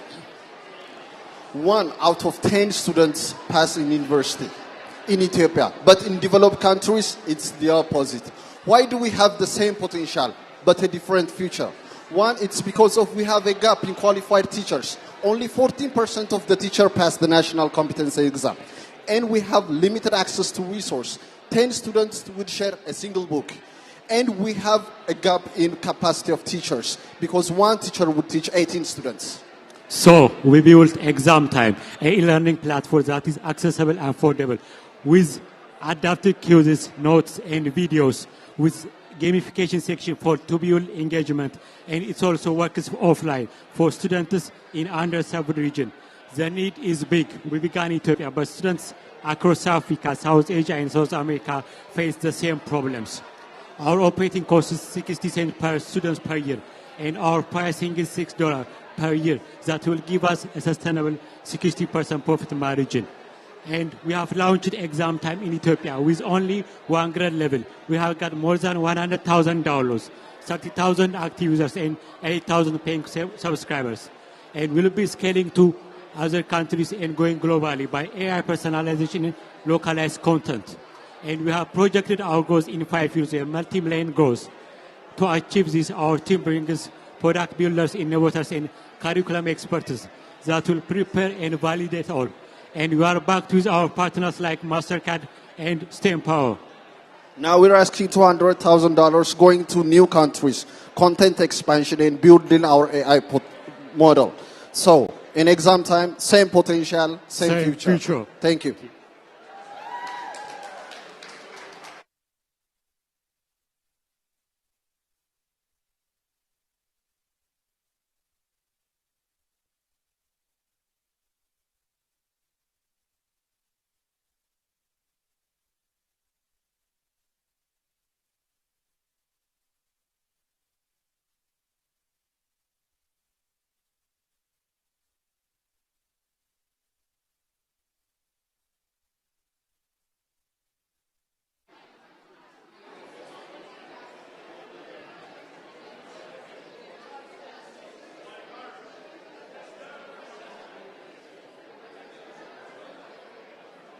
Air pollution is a global issue, but in the South Asia, it's even worse. That's why we will biodiversity.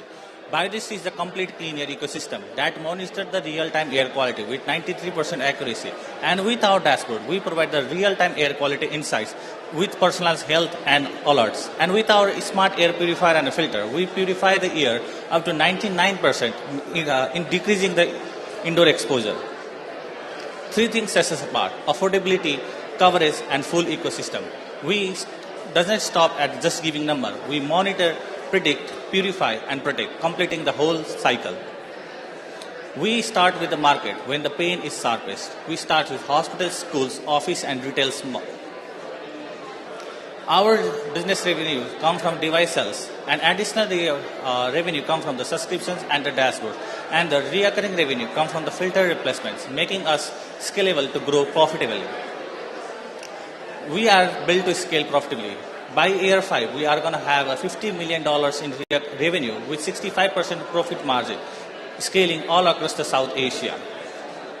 By 2030, we are going to save 1 million life years, enabled by reducing the indoor exposure by 90% and mapping the air for the 500 families per device. We have already been proven with 98,000 monthly visitors, 150 cities coverage, and backed by all SOCs with 10 plus national NAFNAs and international awards. and been recognized by the Prime Minister of Nepal himself. We have already secured a deal of more than $170,000 plus and have 10 plus different clients with 500 plus device alloys in hand. This is the team that built the biodiversity, and with the backing of the global expertise, we are striving forward. We required $200,000 to deploy 1,000 different monitors across 8 different cities. We can't bring back the 7 million people's lost, but with biodiversity, we can make sure no one is ever just a number again. Thank you.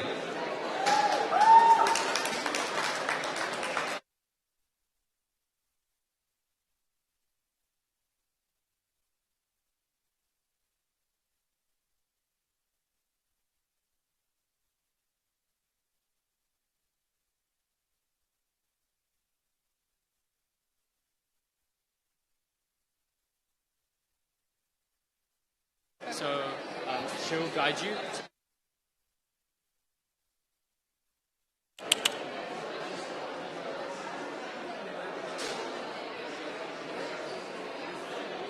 Hello everyone, we are Carbon to Capital, and every day banks in the MENA region are being more incentivized to report on the carbon emissions of their investments. The UAE government even promised $270 billion by 2030 to banks that can do so. But most of them still rely on manual estimates, which leads to crude and not very accurate results. At Carbon to Capital, we created an API that integrates within the banking system and provides carbon insights for every single transaction. So we help the banks to meet this impact demand from government and investors so they can be prioritized for the trillions of dollars flowing into sustainable finance.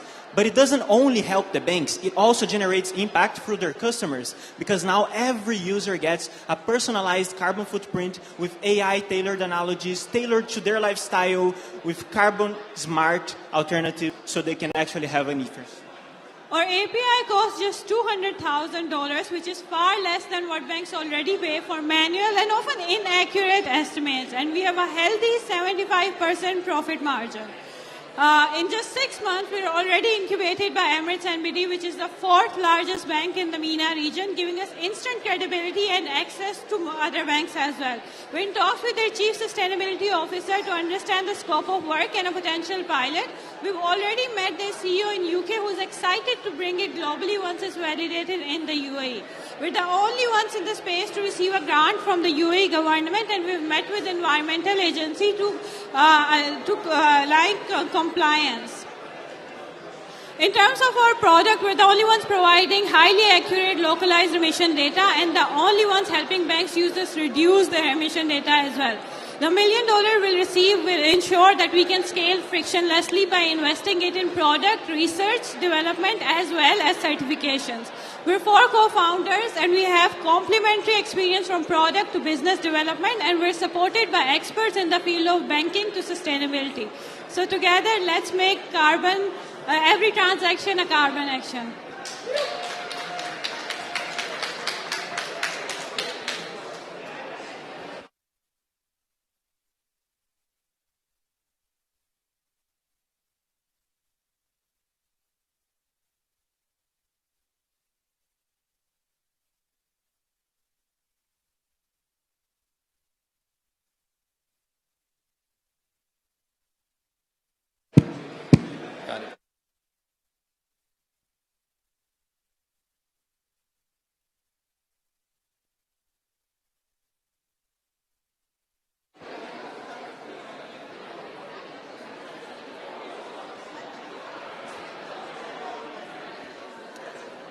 Hello everyone, we are Textiloop.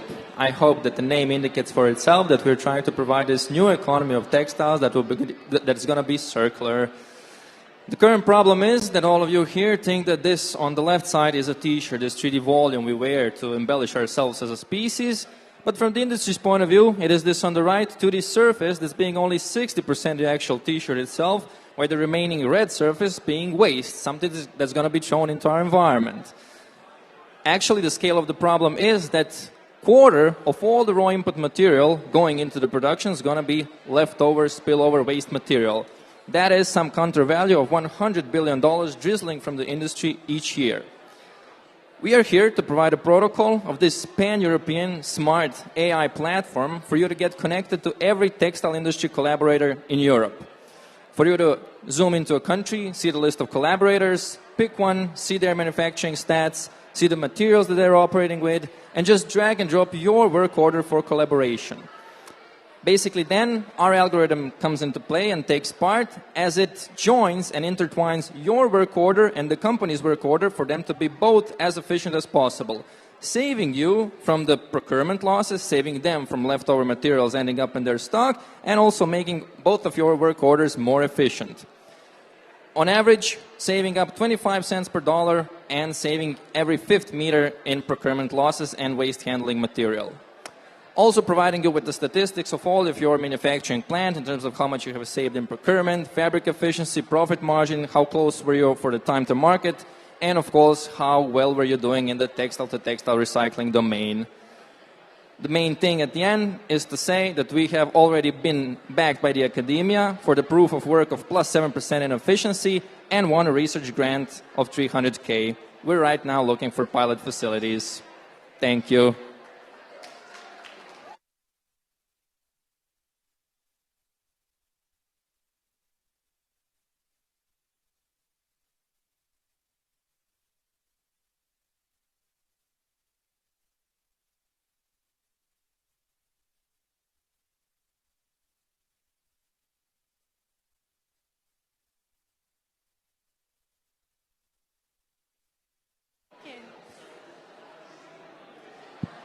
Okay.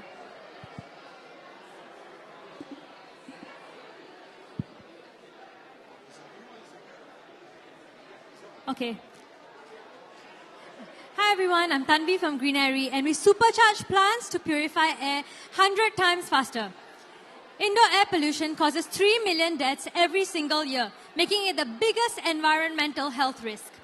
In fact, conventional air purifiers increase and introduce pollutants into your space. A clinic-based air purifier that we tested actually increased the level of toxic gases by 20%, while our purifier reduced them by 50%.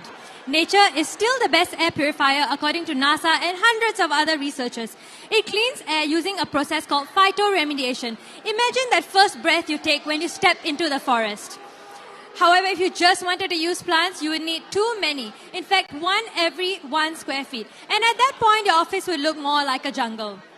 Introducing Greenery. With one plant tower, you get the air purification abilities of 300 plants because we keep the plants in their optimal conditions to supercharge their purification by 100 times. So it has taken us 4 years of R&D and 7 prototypes to find the optimal plant conditions of lighting, water flow, airflow, substrate, plants, and microbes, so that we can supercharge the plants by 100 times. And with our IoT and machine learning algorithm, this is just going to improve over time. With our partnerships, we work with the plant nursery to maintain and introduce the plants, while we focus on optimizing for just $125 per month. Our solution is more effective while being easier to maintain, less cost, and more effective in the offices. We already have 6 paid pre-orders and 5 LOIs coming up to $25K a year. Our go-to-market will be to work with air quality consulting companies who already told us they have a problem with air purification solutions, plant landscaping companies, and green building compliance companies. There's a huge office greening market that we're looking at, and our impact scales with revenue. We'll need $300K to manufacture, install, and optimize. This is our amazing team. We have won 16 awards and 116K in grants. Thank you so much.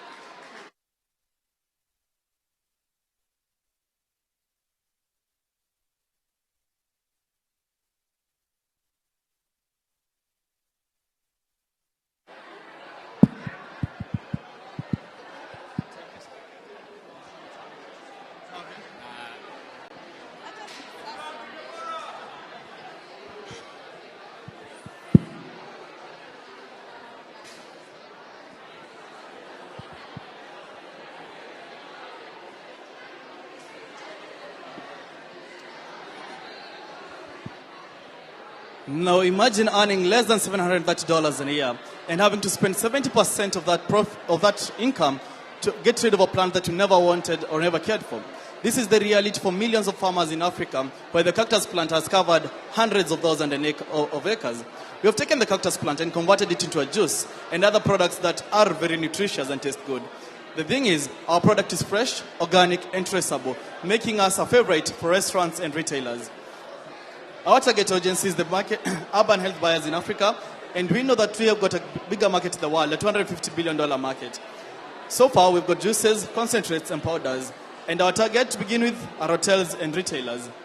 We currently sell our product at $1, which makes it affordable for most of the people in Africa.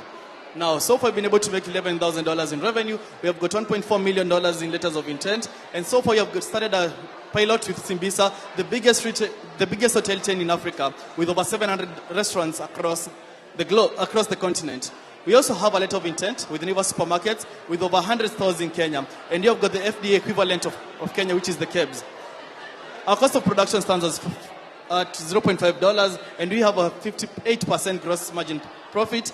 And so far, we've been able to work with 500 farmers. Our model lies heavily on regenerative agriculture and the circular economy.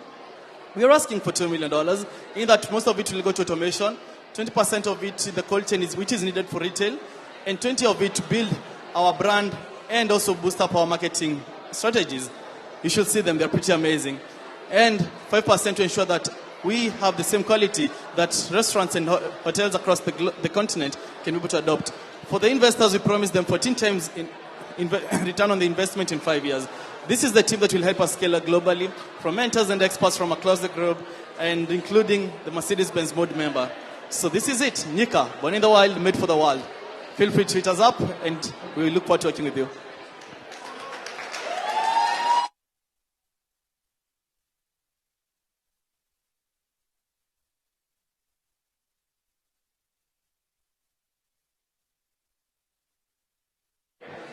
Let me do one.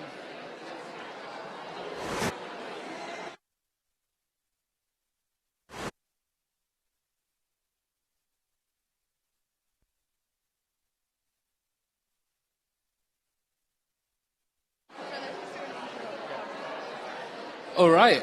Well, it's some incredible pictures we just saw from the semi-finalists who've also been building incredible businesses during the accelerator. And we spoke to some finalists just when we started this segment, and we have 4 more finalists that we're going to get to speak to, which is really exciting. So who are we going to be talking to now? So the very first team that we're going to be welcoming is from my home country, from Mexico. Please help me in saying bienvenidos to Jose and Jose from Celunova.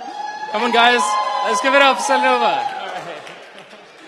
Of course, they have to set the atmosphere. Of course. Good. Well, on the pictures, guys.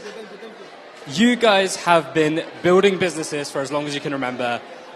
2 brothers. We want to hear that. We heard the story about Celunova, but we want to hear the story about the first business, the football stuff. Can you tell us more about that? Yeah, of course. So our first business was a football company, and what we do was mainly to do. It was something called freestyle football. It's just to do like tricks with the soccer ball. But we started from zero. Like we started going to kids' parties, and then we got up and then hired the business, and we started to get sponsored by Adidas, by Coca-Cola, by Five Guys, and we work with more than 200 companies around the world. Wow, you guys are master pitchers. You're born to pitch. So you are going to be returning. You're going to be leaving London soon. What does the next week look for you? Are you back at school? Are you working on the business? Are you resting? We don't believe in balance. I think we have to work, and get things done. And I know that with $1 million, we'll have to work even 10 times as hard as we've been working. Nice. And if you have any message, there's tons of people on the live stream right now who are probably students who want to become entrepreneurs, people who've participated in the Hult Prize, but just people generally who are interested. What would you share is the biggest takeaway you've had from the program that probably can't be captured in what we told already, but can only be heard from you guys who've been living together for a month? I believe that pressure always helps. Sometimes pressure can make carbon, and sometimes pressure can make diamonds. So you will decide what are you going to be. So just make that pressure help you. For us, on the first week, we arrived with zero LOIs. Then on the first week, we made 3.9. Then 6, then 84, then 100 million in LOIs. Million. $1 million. Yeah. So it's something. Just remember to trust yourself, and you can really change the world if you decide to. That's inspiring, and we'll hear from the judges soon. But yeah, we have one question. I have one last question for you, which is, how does it feel sharing this with each other? Like, you guys are brothers, you're twins, you've been through this whirlwind of emotions together. What is it like sharing this special moment together? I think we work better than anyone here. I know this guy ever since I have memory. Ever since I have memory, I've been working with this guy. So, no, we're really happy, and we try to remind ourselves that this is a special moment, and we need to look around and be grateful that what we have been building. We have made multiple companies together, and we have sold many, and I know that this one is going to be our last one. This is the one. Well, let's find out soon. Good luck, guys, and we'll see you soon. Take care, man. Thank you, man. All right. Take care. Muchas gracias. We have another finalist with us as well, right? We Nervous, do. excited. It's from South Africa. Come on over, Vitek. We can see you guys. Uravo! Woohoo!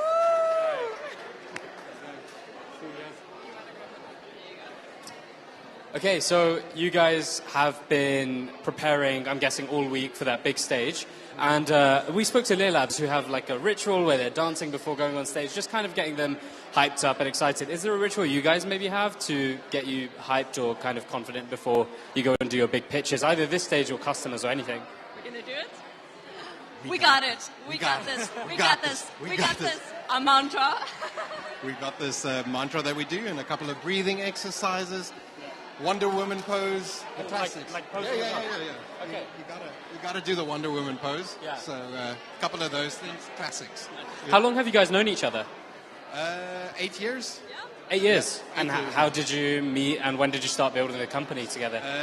So we met when Dom came into our lab as a junior in the lab, and I was a little bit more senior.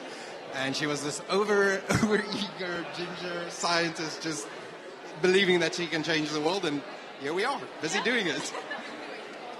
And we'll find out soon who gets the $1 million. But let's say you see your big name on stage and you've got the $1 million prize. How are you spending the weekend or the next week? How are you going to be celebrating?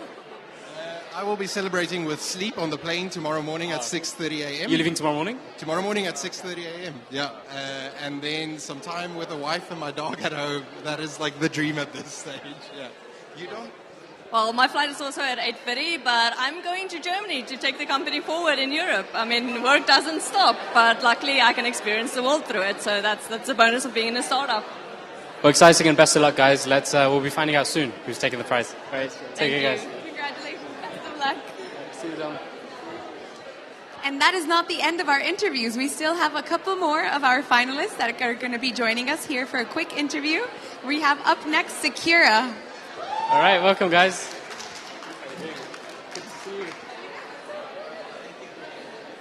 All right, if we just come here towards the stage.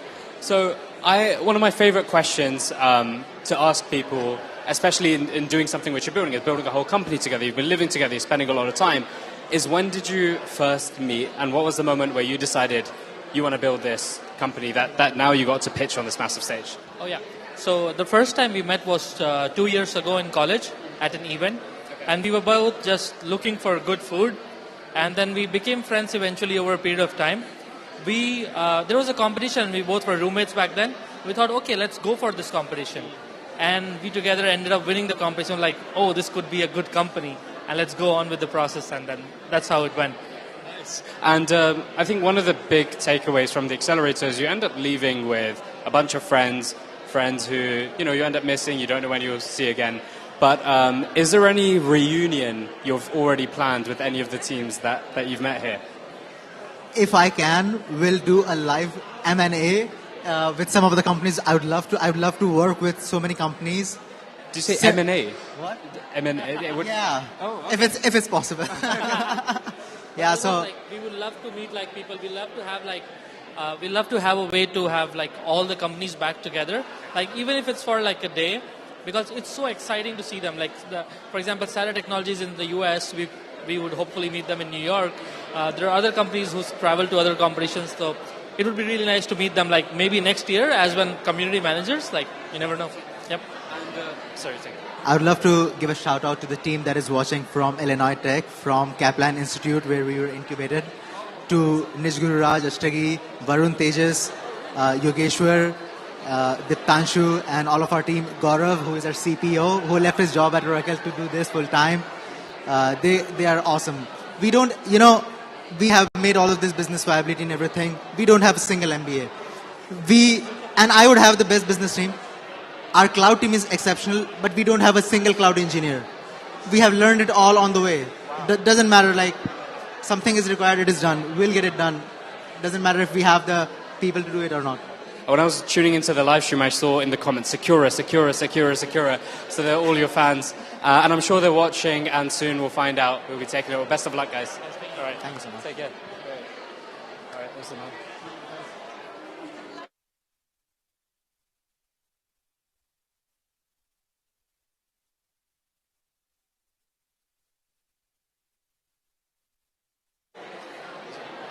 Perfect. We have one last finalist team that we get to hear from. We're joined on stage by Local. I think we should also be saying moo. All right, how are you guys doing? How are you feeling after the pitch? We are really still excited and we were looking forward to see everyone here and everyone did so really base. So yeah, let's see the result. Your pitch has that infamous moo, the way you started. Did you have that all the way through? Or was that a recent addition? It actually a recent addition from the very beginning and also at the very end that we have unicows. Yeah. I'm actually really curious. Who came up with the unicow? What is the story behind being the first unicow? So the story is we look at our financial projections and we know that in the future we will be unicorn. But unicorn is not fit to us. So we decided to change it into unicow. I love it. I mean, the judge, you had one of the judges who invented the word unicorn. So I did see a reaction. She was like, maybe you guys might be the inventor of the next big word. But when do you all leave the UK? When do you fly back? Tomorrow. Tomorrow. And if you find out soon that you've won the $1 million, how are you going to be celebrating? Well, we're probably going to eat some beef here in the UK to taste out the beef quality here. And then we'll go back with $1 million and also work our way to the things that we have set towards our goal. I think after we celebrate it already, we have to go back to work really instant because the world need to change right now and we're going to change the world. Awesome. Well, congrats, guys, and best of luck with everything. Yeah, go for it. โอเคครับก็ขอบคุณทุกคนมากๆนะครับที่ดูอยู่พวกเราก็ขอบคุณทุกคนที่เชียร์เราแล้วก็ให้กำลังใจเราขอบคุณครอบครัวพวกเราด้วยนะครับแล้วก็ขอบคุณมหาลัยเราจุฬาลงกรณ์ด้วยนะครับแล้วก็อย่าลืมร่วมเชียร์เราให้เราได้$1 ล้านด้วยครับขอบคุณครับ Awesome. Thank you, guys. That was so nice. Best of luck, team. Best of luck.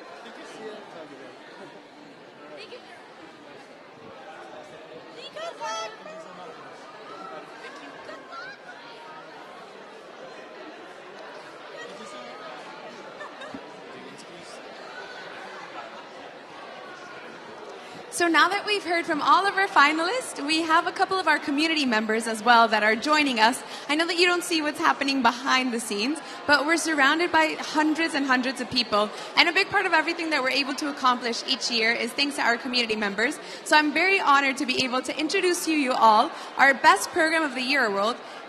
He was responsible for running his program back home in Ireland. He did an incredible job, and as one of his rewards, he is here with us at the Global Finals. Please help me in welcoming Arthur. Arthur, welcome. Join us here in the middle. Good to see you. Great to meet you. Nice to meet you, Arthur. So, Arthur, we're going to give you the mic, and I would love to know, what does it feel like being here at the Global Finals? As you mentioned, it's a reward indeed, and I'm honestly taken aback by the quality of the pitches and the event. It's a really humbling honor to be here. So today we're waiting to hear a very exciting announcement for our startups. You also got to hear a very exciting announcement for yourself when you were selected as the Best Program of the Year award. Can you tell us where you were exactly when that was happening? Yeah, this is a funny story. So unfortunately, I couldn't actually attend the virtual call where it was being announced because I was hiking up to Machu Picchu that morning, actually. So it was like a 5-day trek through the Salkantay mountain range with no connectivity. So it was a once-in-a-lifetime moment in 2 ways. How did you actually find out eventually that you had won? Oh my goodness! When my phone connected to an internet after I got back, it was literally like such an emotional rush. I couldn't believe it. Like on this day, I think 2 like pillars of life experience. So yeah, very privileged. And we had one of our teams was actually from Ireland. They didn't make it to the finals, but they were here pitching as a semi-finalist. How does it feel seeing 2 years in a row Irish representation at the global finals? Honestly, it is probably one of our most proud accomplishments at UCD. You know, we've only had the Hult Prize for 2 years, and in both years, we've had teams make it to the stage, the semi-finals, finals last year. It's honestly an honor. I've just been mingling with the teams, and it's really, really impressive. Anna Farrow's journey has been, super cool to watch. So what is your secret? 2 years, 2 super successful years. You had a finalist last year, a semi-finalist this year. You won the Program of the Year award. What is the secret? It's there's something in the water in UCD. Well, thank you so much. I know that we're going to be finding out who the $1 Million Prize winner is in a bit. Do you have any guesses on who might be winning? Who are you rooting for? Well, I am neutral on the stance, but I would say the 8 pitches started and finished strong. I would say it like that. There we go. Perfect. Well, thank you so much, Arthur. It was a pleasure talking Thanks to you. so much. Thanks for having me. Thank you, Arthur. Take care. Wow. Well, we have even more community managers or people who've been involved in making this program be what it is with us to talk to us. So, yeah. Next up, we have Chloe. She was the best program in North America. We are so excited to get a chance to learn more about you. Hi, Chloe. Welcome. Hello. How are you? Good. So, Chloe, tell us, what has it been like being surrounded by so many change makers and people that really believe that you can make an impact in the world through business? Yeah, I mean, just to kind of reiterate what everyone's saying, it's super inspiring. I feel like it really shows you that entrepreneurship isn't reserved for a specific type of person, and you can kind of make an impact, at whatever stage of life that you're in. So your case was a little bit interesting because you were representing an American university, but you were actually studying here in London, if I'm not mistaken. What was that like? Yeah, it was definitely a little bit chaotic, but I have a great team at Rutgers. Shout out Veronica, she's my advisor. And we've really just created a great entrepreneurship community on campus to try and centralize resources for students. So I was able to, help do a back-end work for that and, really prepare with workshops in that fall semester. We have a couple of American teams that are representing the U.S. right now on stage. How does that feel? I mean, I think it feels great to see great representation. We're starting to build out that North America program a lot. So it's really nice to see that, the campus directors are able to provide resources well enough to, really encourage these students to kind of go after their dreams. So what are your plans once you go back to the U.S. and you go back to your campus? Yeah, so I'm actually missing school right now, but when I go back to campus, we have a lot of really great things coming in the works with some sponsorships and really starting to develop programs, even trying to do reverse mentorship where we're trying to teach businesses about entrepreneurship and how they can apply that in, a corporate setting as well. That's incredible. Thank you so much, Chloe. It was so nice learning more about your journey. We hope that you enjoy the announcement. I know that's coming up soon. I know. I'm super excited to see. We are. All the teams were great. Yeah. Thank you so much, Chloe. It was a pleasure. Thank you, Chloe. Thank you. We have one more community member that will be joining us. This is someone that's representing a country that was on the global stage today. It might have had 2 representations. We got a finalist team, and then we got a video from one of our old finalists, our alumni, and they're representing South Africa. I'm super excited to welcome our National Coordinator of the Year, Enya. Please join us. Welcome. Enya, so tell us, what is it like being selected as the best National Coordinator of the Year? Oh, thank you, Carla. For me, I didn't see it as an award for myself, but rather our incredible community in South Africa. Nothing would have been possible without them. So it was wonderful just to celebrate with everyone. As I was mentioning, there was a team, a South African team. I believe, if I'm not mistaken, it's the first full South African team. We had Francisco with Graph Inc. a couple of years ago. He was a South African, but it's the first full team from South Africa. How does that feel? I can't even explain it. No, it was just so incredible. And we almost didn't have a team because one of our teams had to drop out and then another team got an opportunity. So for us, they're making history as the first South African team to be on the global finals and hopefully after today, the first one to take the prize. So not saying that you have any favorites at all. Clearly no favorites for tonight's announcement. Of course not. And tell us more about what the South African community has been working on over the past couple of years with Hult Prize. So this year was our second official year, and we grew from 4 startups, basically, and a few universities, to now having 400 startups in our community. And definitely, I say this is just the beginning. If someone is considering applying to be a campus director or a national coordinator, what would you say to them? I would say this is more than what you think. It's not just a competition. It is a community of people that you will find nowhere else in the world. And I would really encourage them just to do this because you never know who you will meet and what friends you'll make because this is one of the best communities in the world. Well, we're very happy and honored to have you as part of our community, Anya. Thank you, Carla. Thank you. Thank you so much. Perfect. So we have one more. I know that everyone is very anxious to find out who the $1 Million Prize winner is going to be, but we have one last interview before we head back downstairs. I'm very excited to welcome our national coordinator from Nepal, Subi. Welcome, Subi. Subi, this was your first time at Ashridge, joining us at the Accelerator, if I'm correct. Would love to hear how you found it and your entire experience. When I came to Ashridge, I did not have a lot of expectation. I rather say I had a lot of things going on, what to expect and all.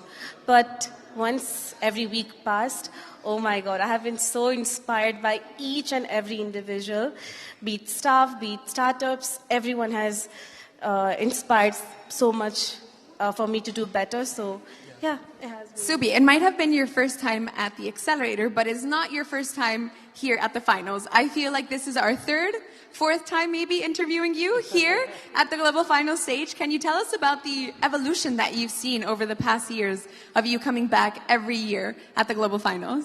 I started as a participant, then campus director, and then 2 continuous national coordinator.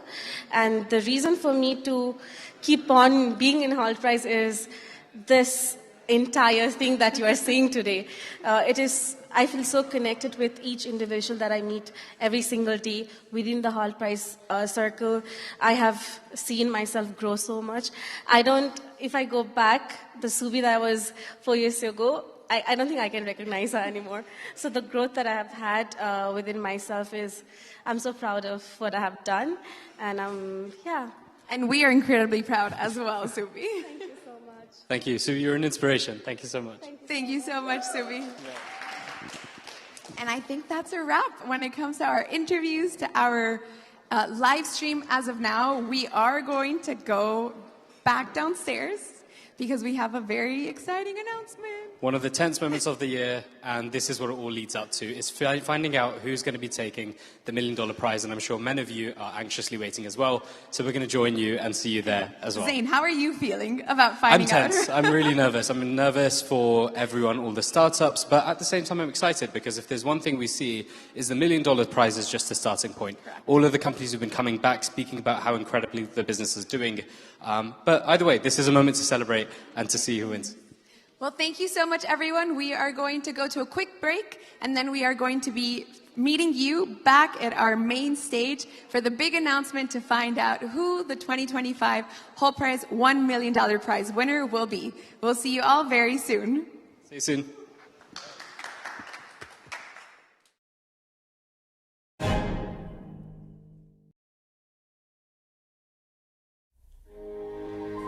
Hello, world. Hello, dawn. Hello, day. Hello, new time zones and new beginnings. Hello, hot. Hello, cold. Hello, old. Hello, new. Hello, sunscreen. Hello, face mask. Hello, fermented beverage. Hello, fermented shark? Hello, big! Hello, small! Hello, plaid, and hello, scantily clad. Oh god, yes. Hello, acceptance. Hello, campus. Not too shabby. Hello, new language. Hello, new learning. Sorry. Hello, leaders of tomorrow. And change makers of today. Hello, dreams come true! Hello, nightmares! Hello, snack time! Hello, dessert? Hello, pink bus! Hello, pink boats! Hello, pink shirts! And that's enough of the pink. Hello, friendship! Hello, teamwork! Hello, compassion! Hello, harmony! Hello, hugs! Hello, oneness! Hello, world! That's good. Yeah? Yeah. We humans, we love to learn. We've got the hands, feet, ears, eyes, mouth, nose, and brain to figure out what works and what doesn't work from the world around us. It's instinctive, it's natural, and it works. So why not learn business this way? The secret to building the skills employers actually want is practice. Practice, practice, practice. So why not start in the classroom? At Hult, we take the theory, the research, the expertise, and we put the challenge into your hands so you find out what happens for yourself. We're not just about what sticks in your brain, but how you flex it. Because real life is not found on an exam. And with career coaching, there's no way you're not hitting your goals. Thanks, coach. Graduation, it's more than finals. You'll have a proven skill set from working on real-world business challenges so you can smash any interview and make an impact on the job from day one. Because grades alone don't show who you really are. P.S. With campuses around the world, you're about to go global. There are a lot of places where you could learn about the business world. There aren't many places where you can live it. To learn business, you've got to do business. Makes sense, doesn't it? Hult, for those made to do.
Please welcome to the stage, Hult Prize CEO, Laurie Van Dam.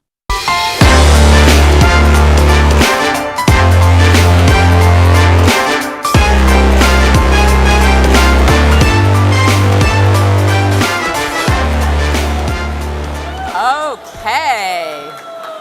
Are we excited to hear who is going to win the $1 million? We have our judges gathered here. Judges, how was it? Good? Amazing? Super happy? Thank you. Let's just take a moment to remember that the only reason that we're able to be here tonight is through the generosity of the Hult family, and we are beyond thrilled. Hold on, we're going to do it in a second. We are beyond thrilled that there are actually 5 of them in the audience today. So can we please give them a massive round of applause for their incredible support of this work.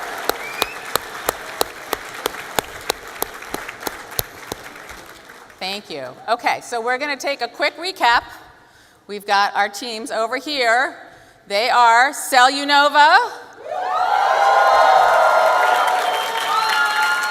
Urobo Biotech, Secura,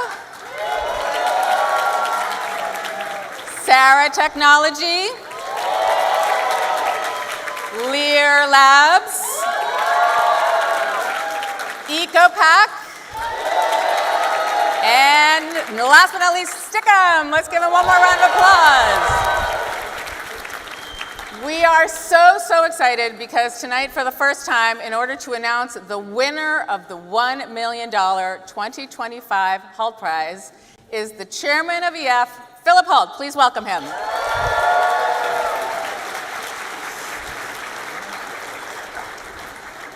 We have an envelope. The winner is in the envelope. And the winner is? And the winner is Stickum. You're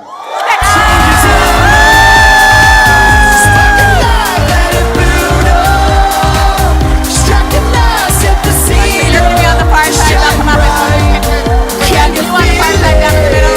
Shake their hands.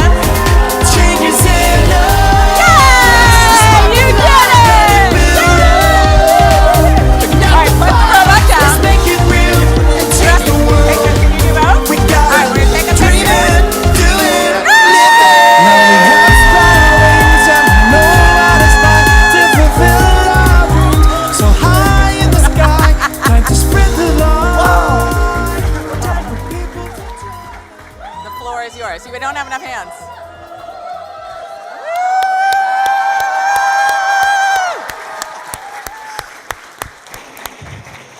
My nerves are nowhere to be found.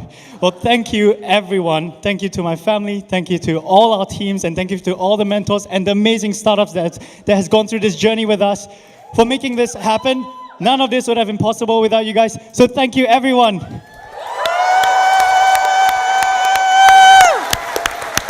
That's it? Nothing else to say? You're good? Let's hear it one more time for Team Stickum!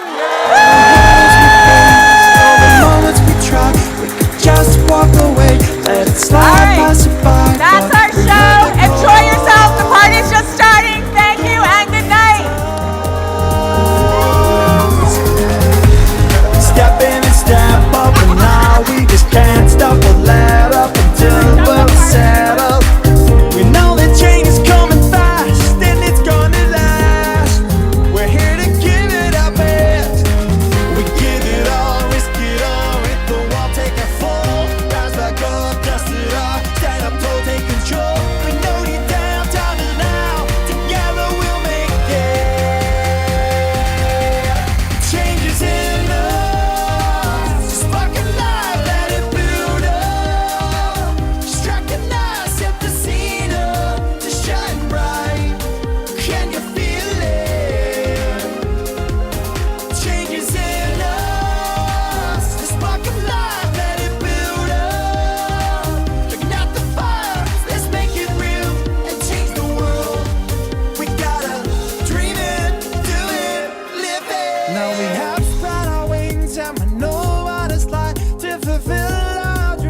charge up and get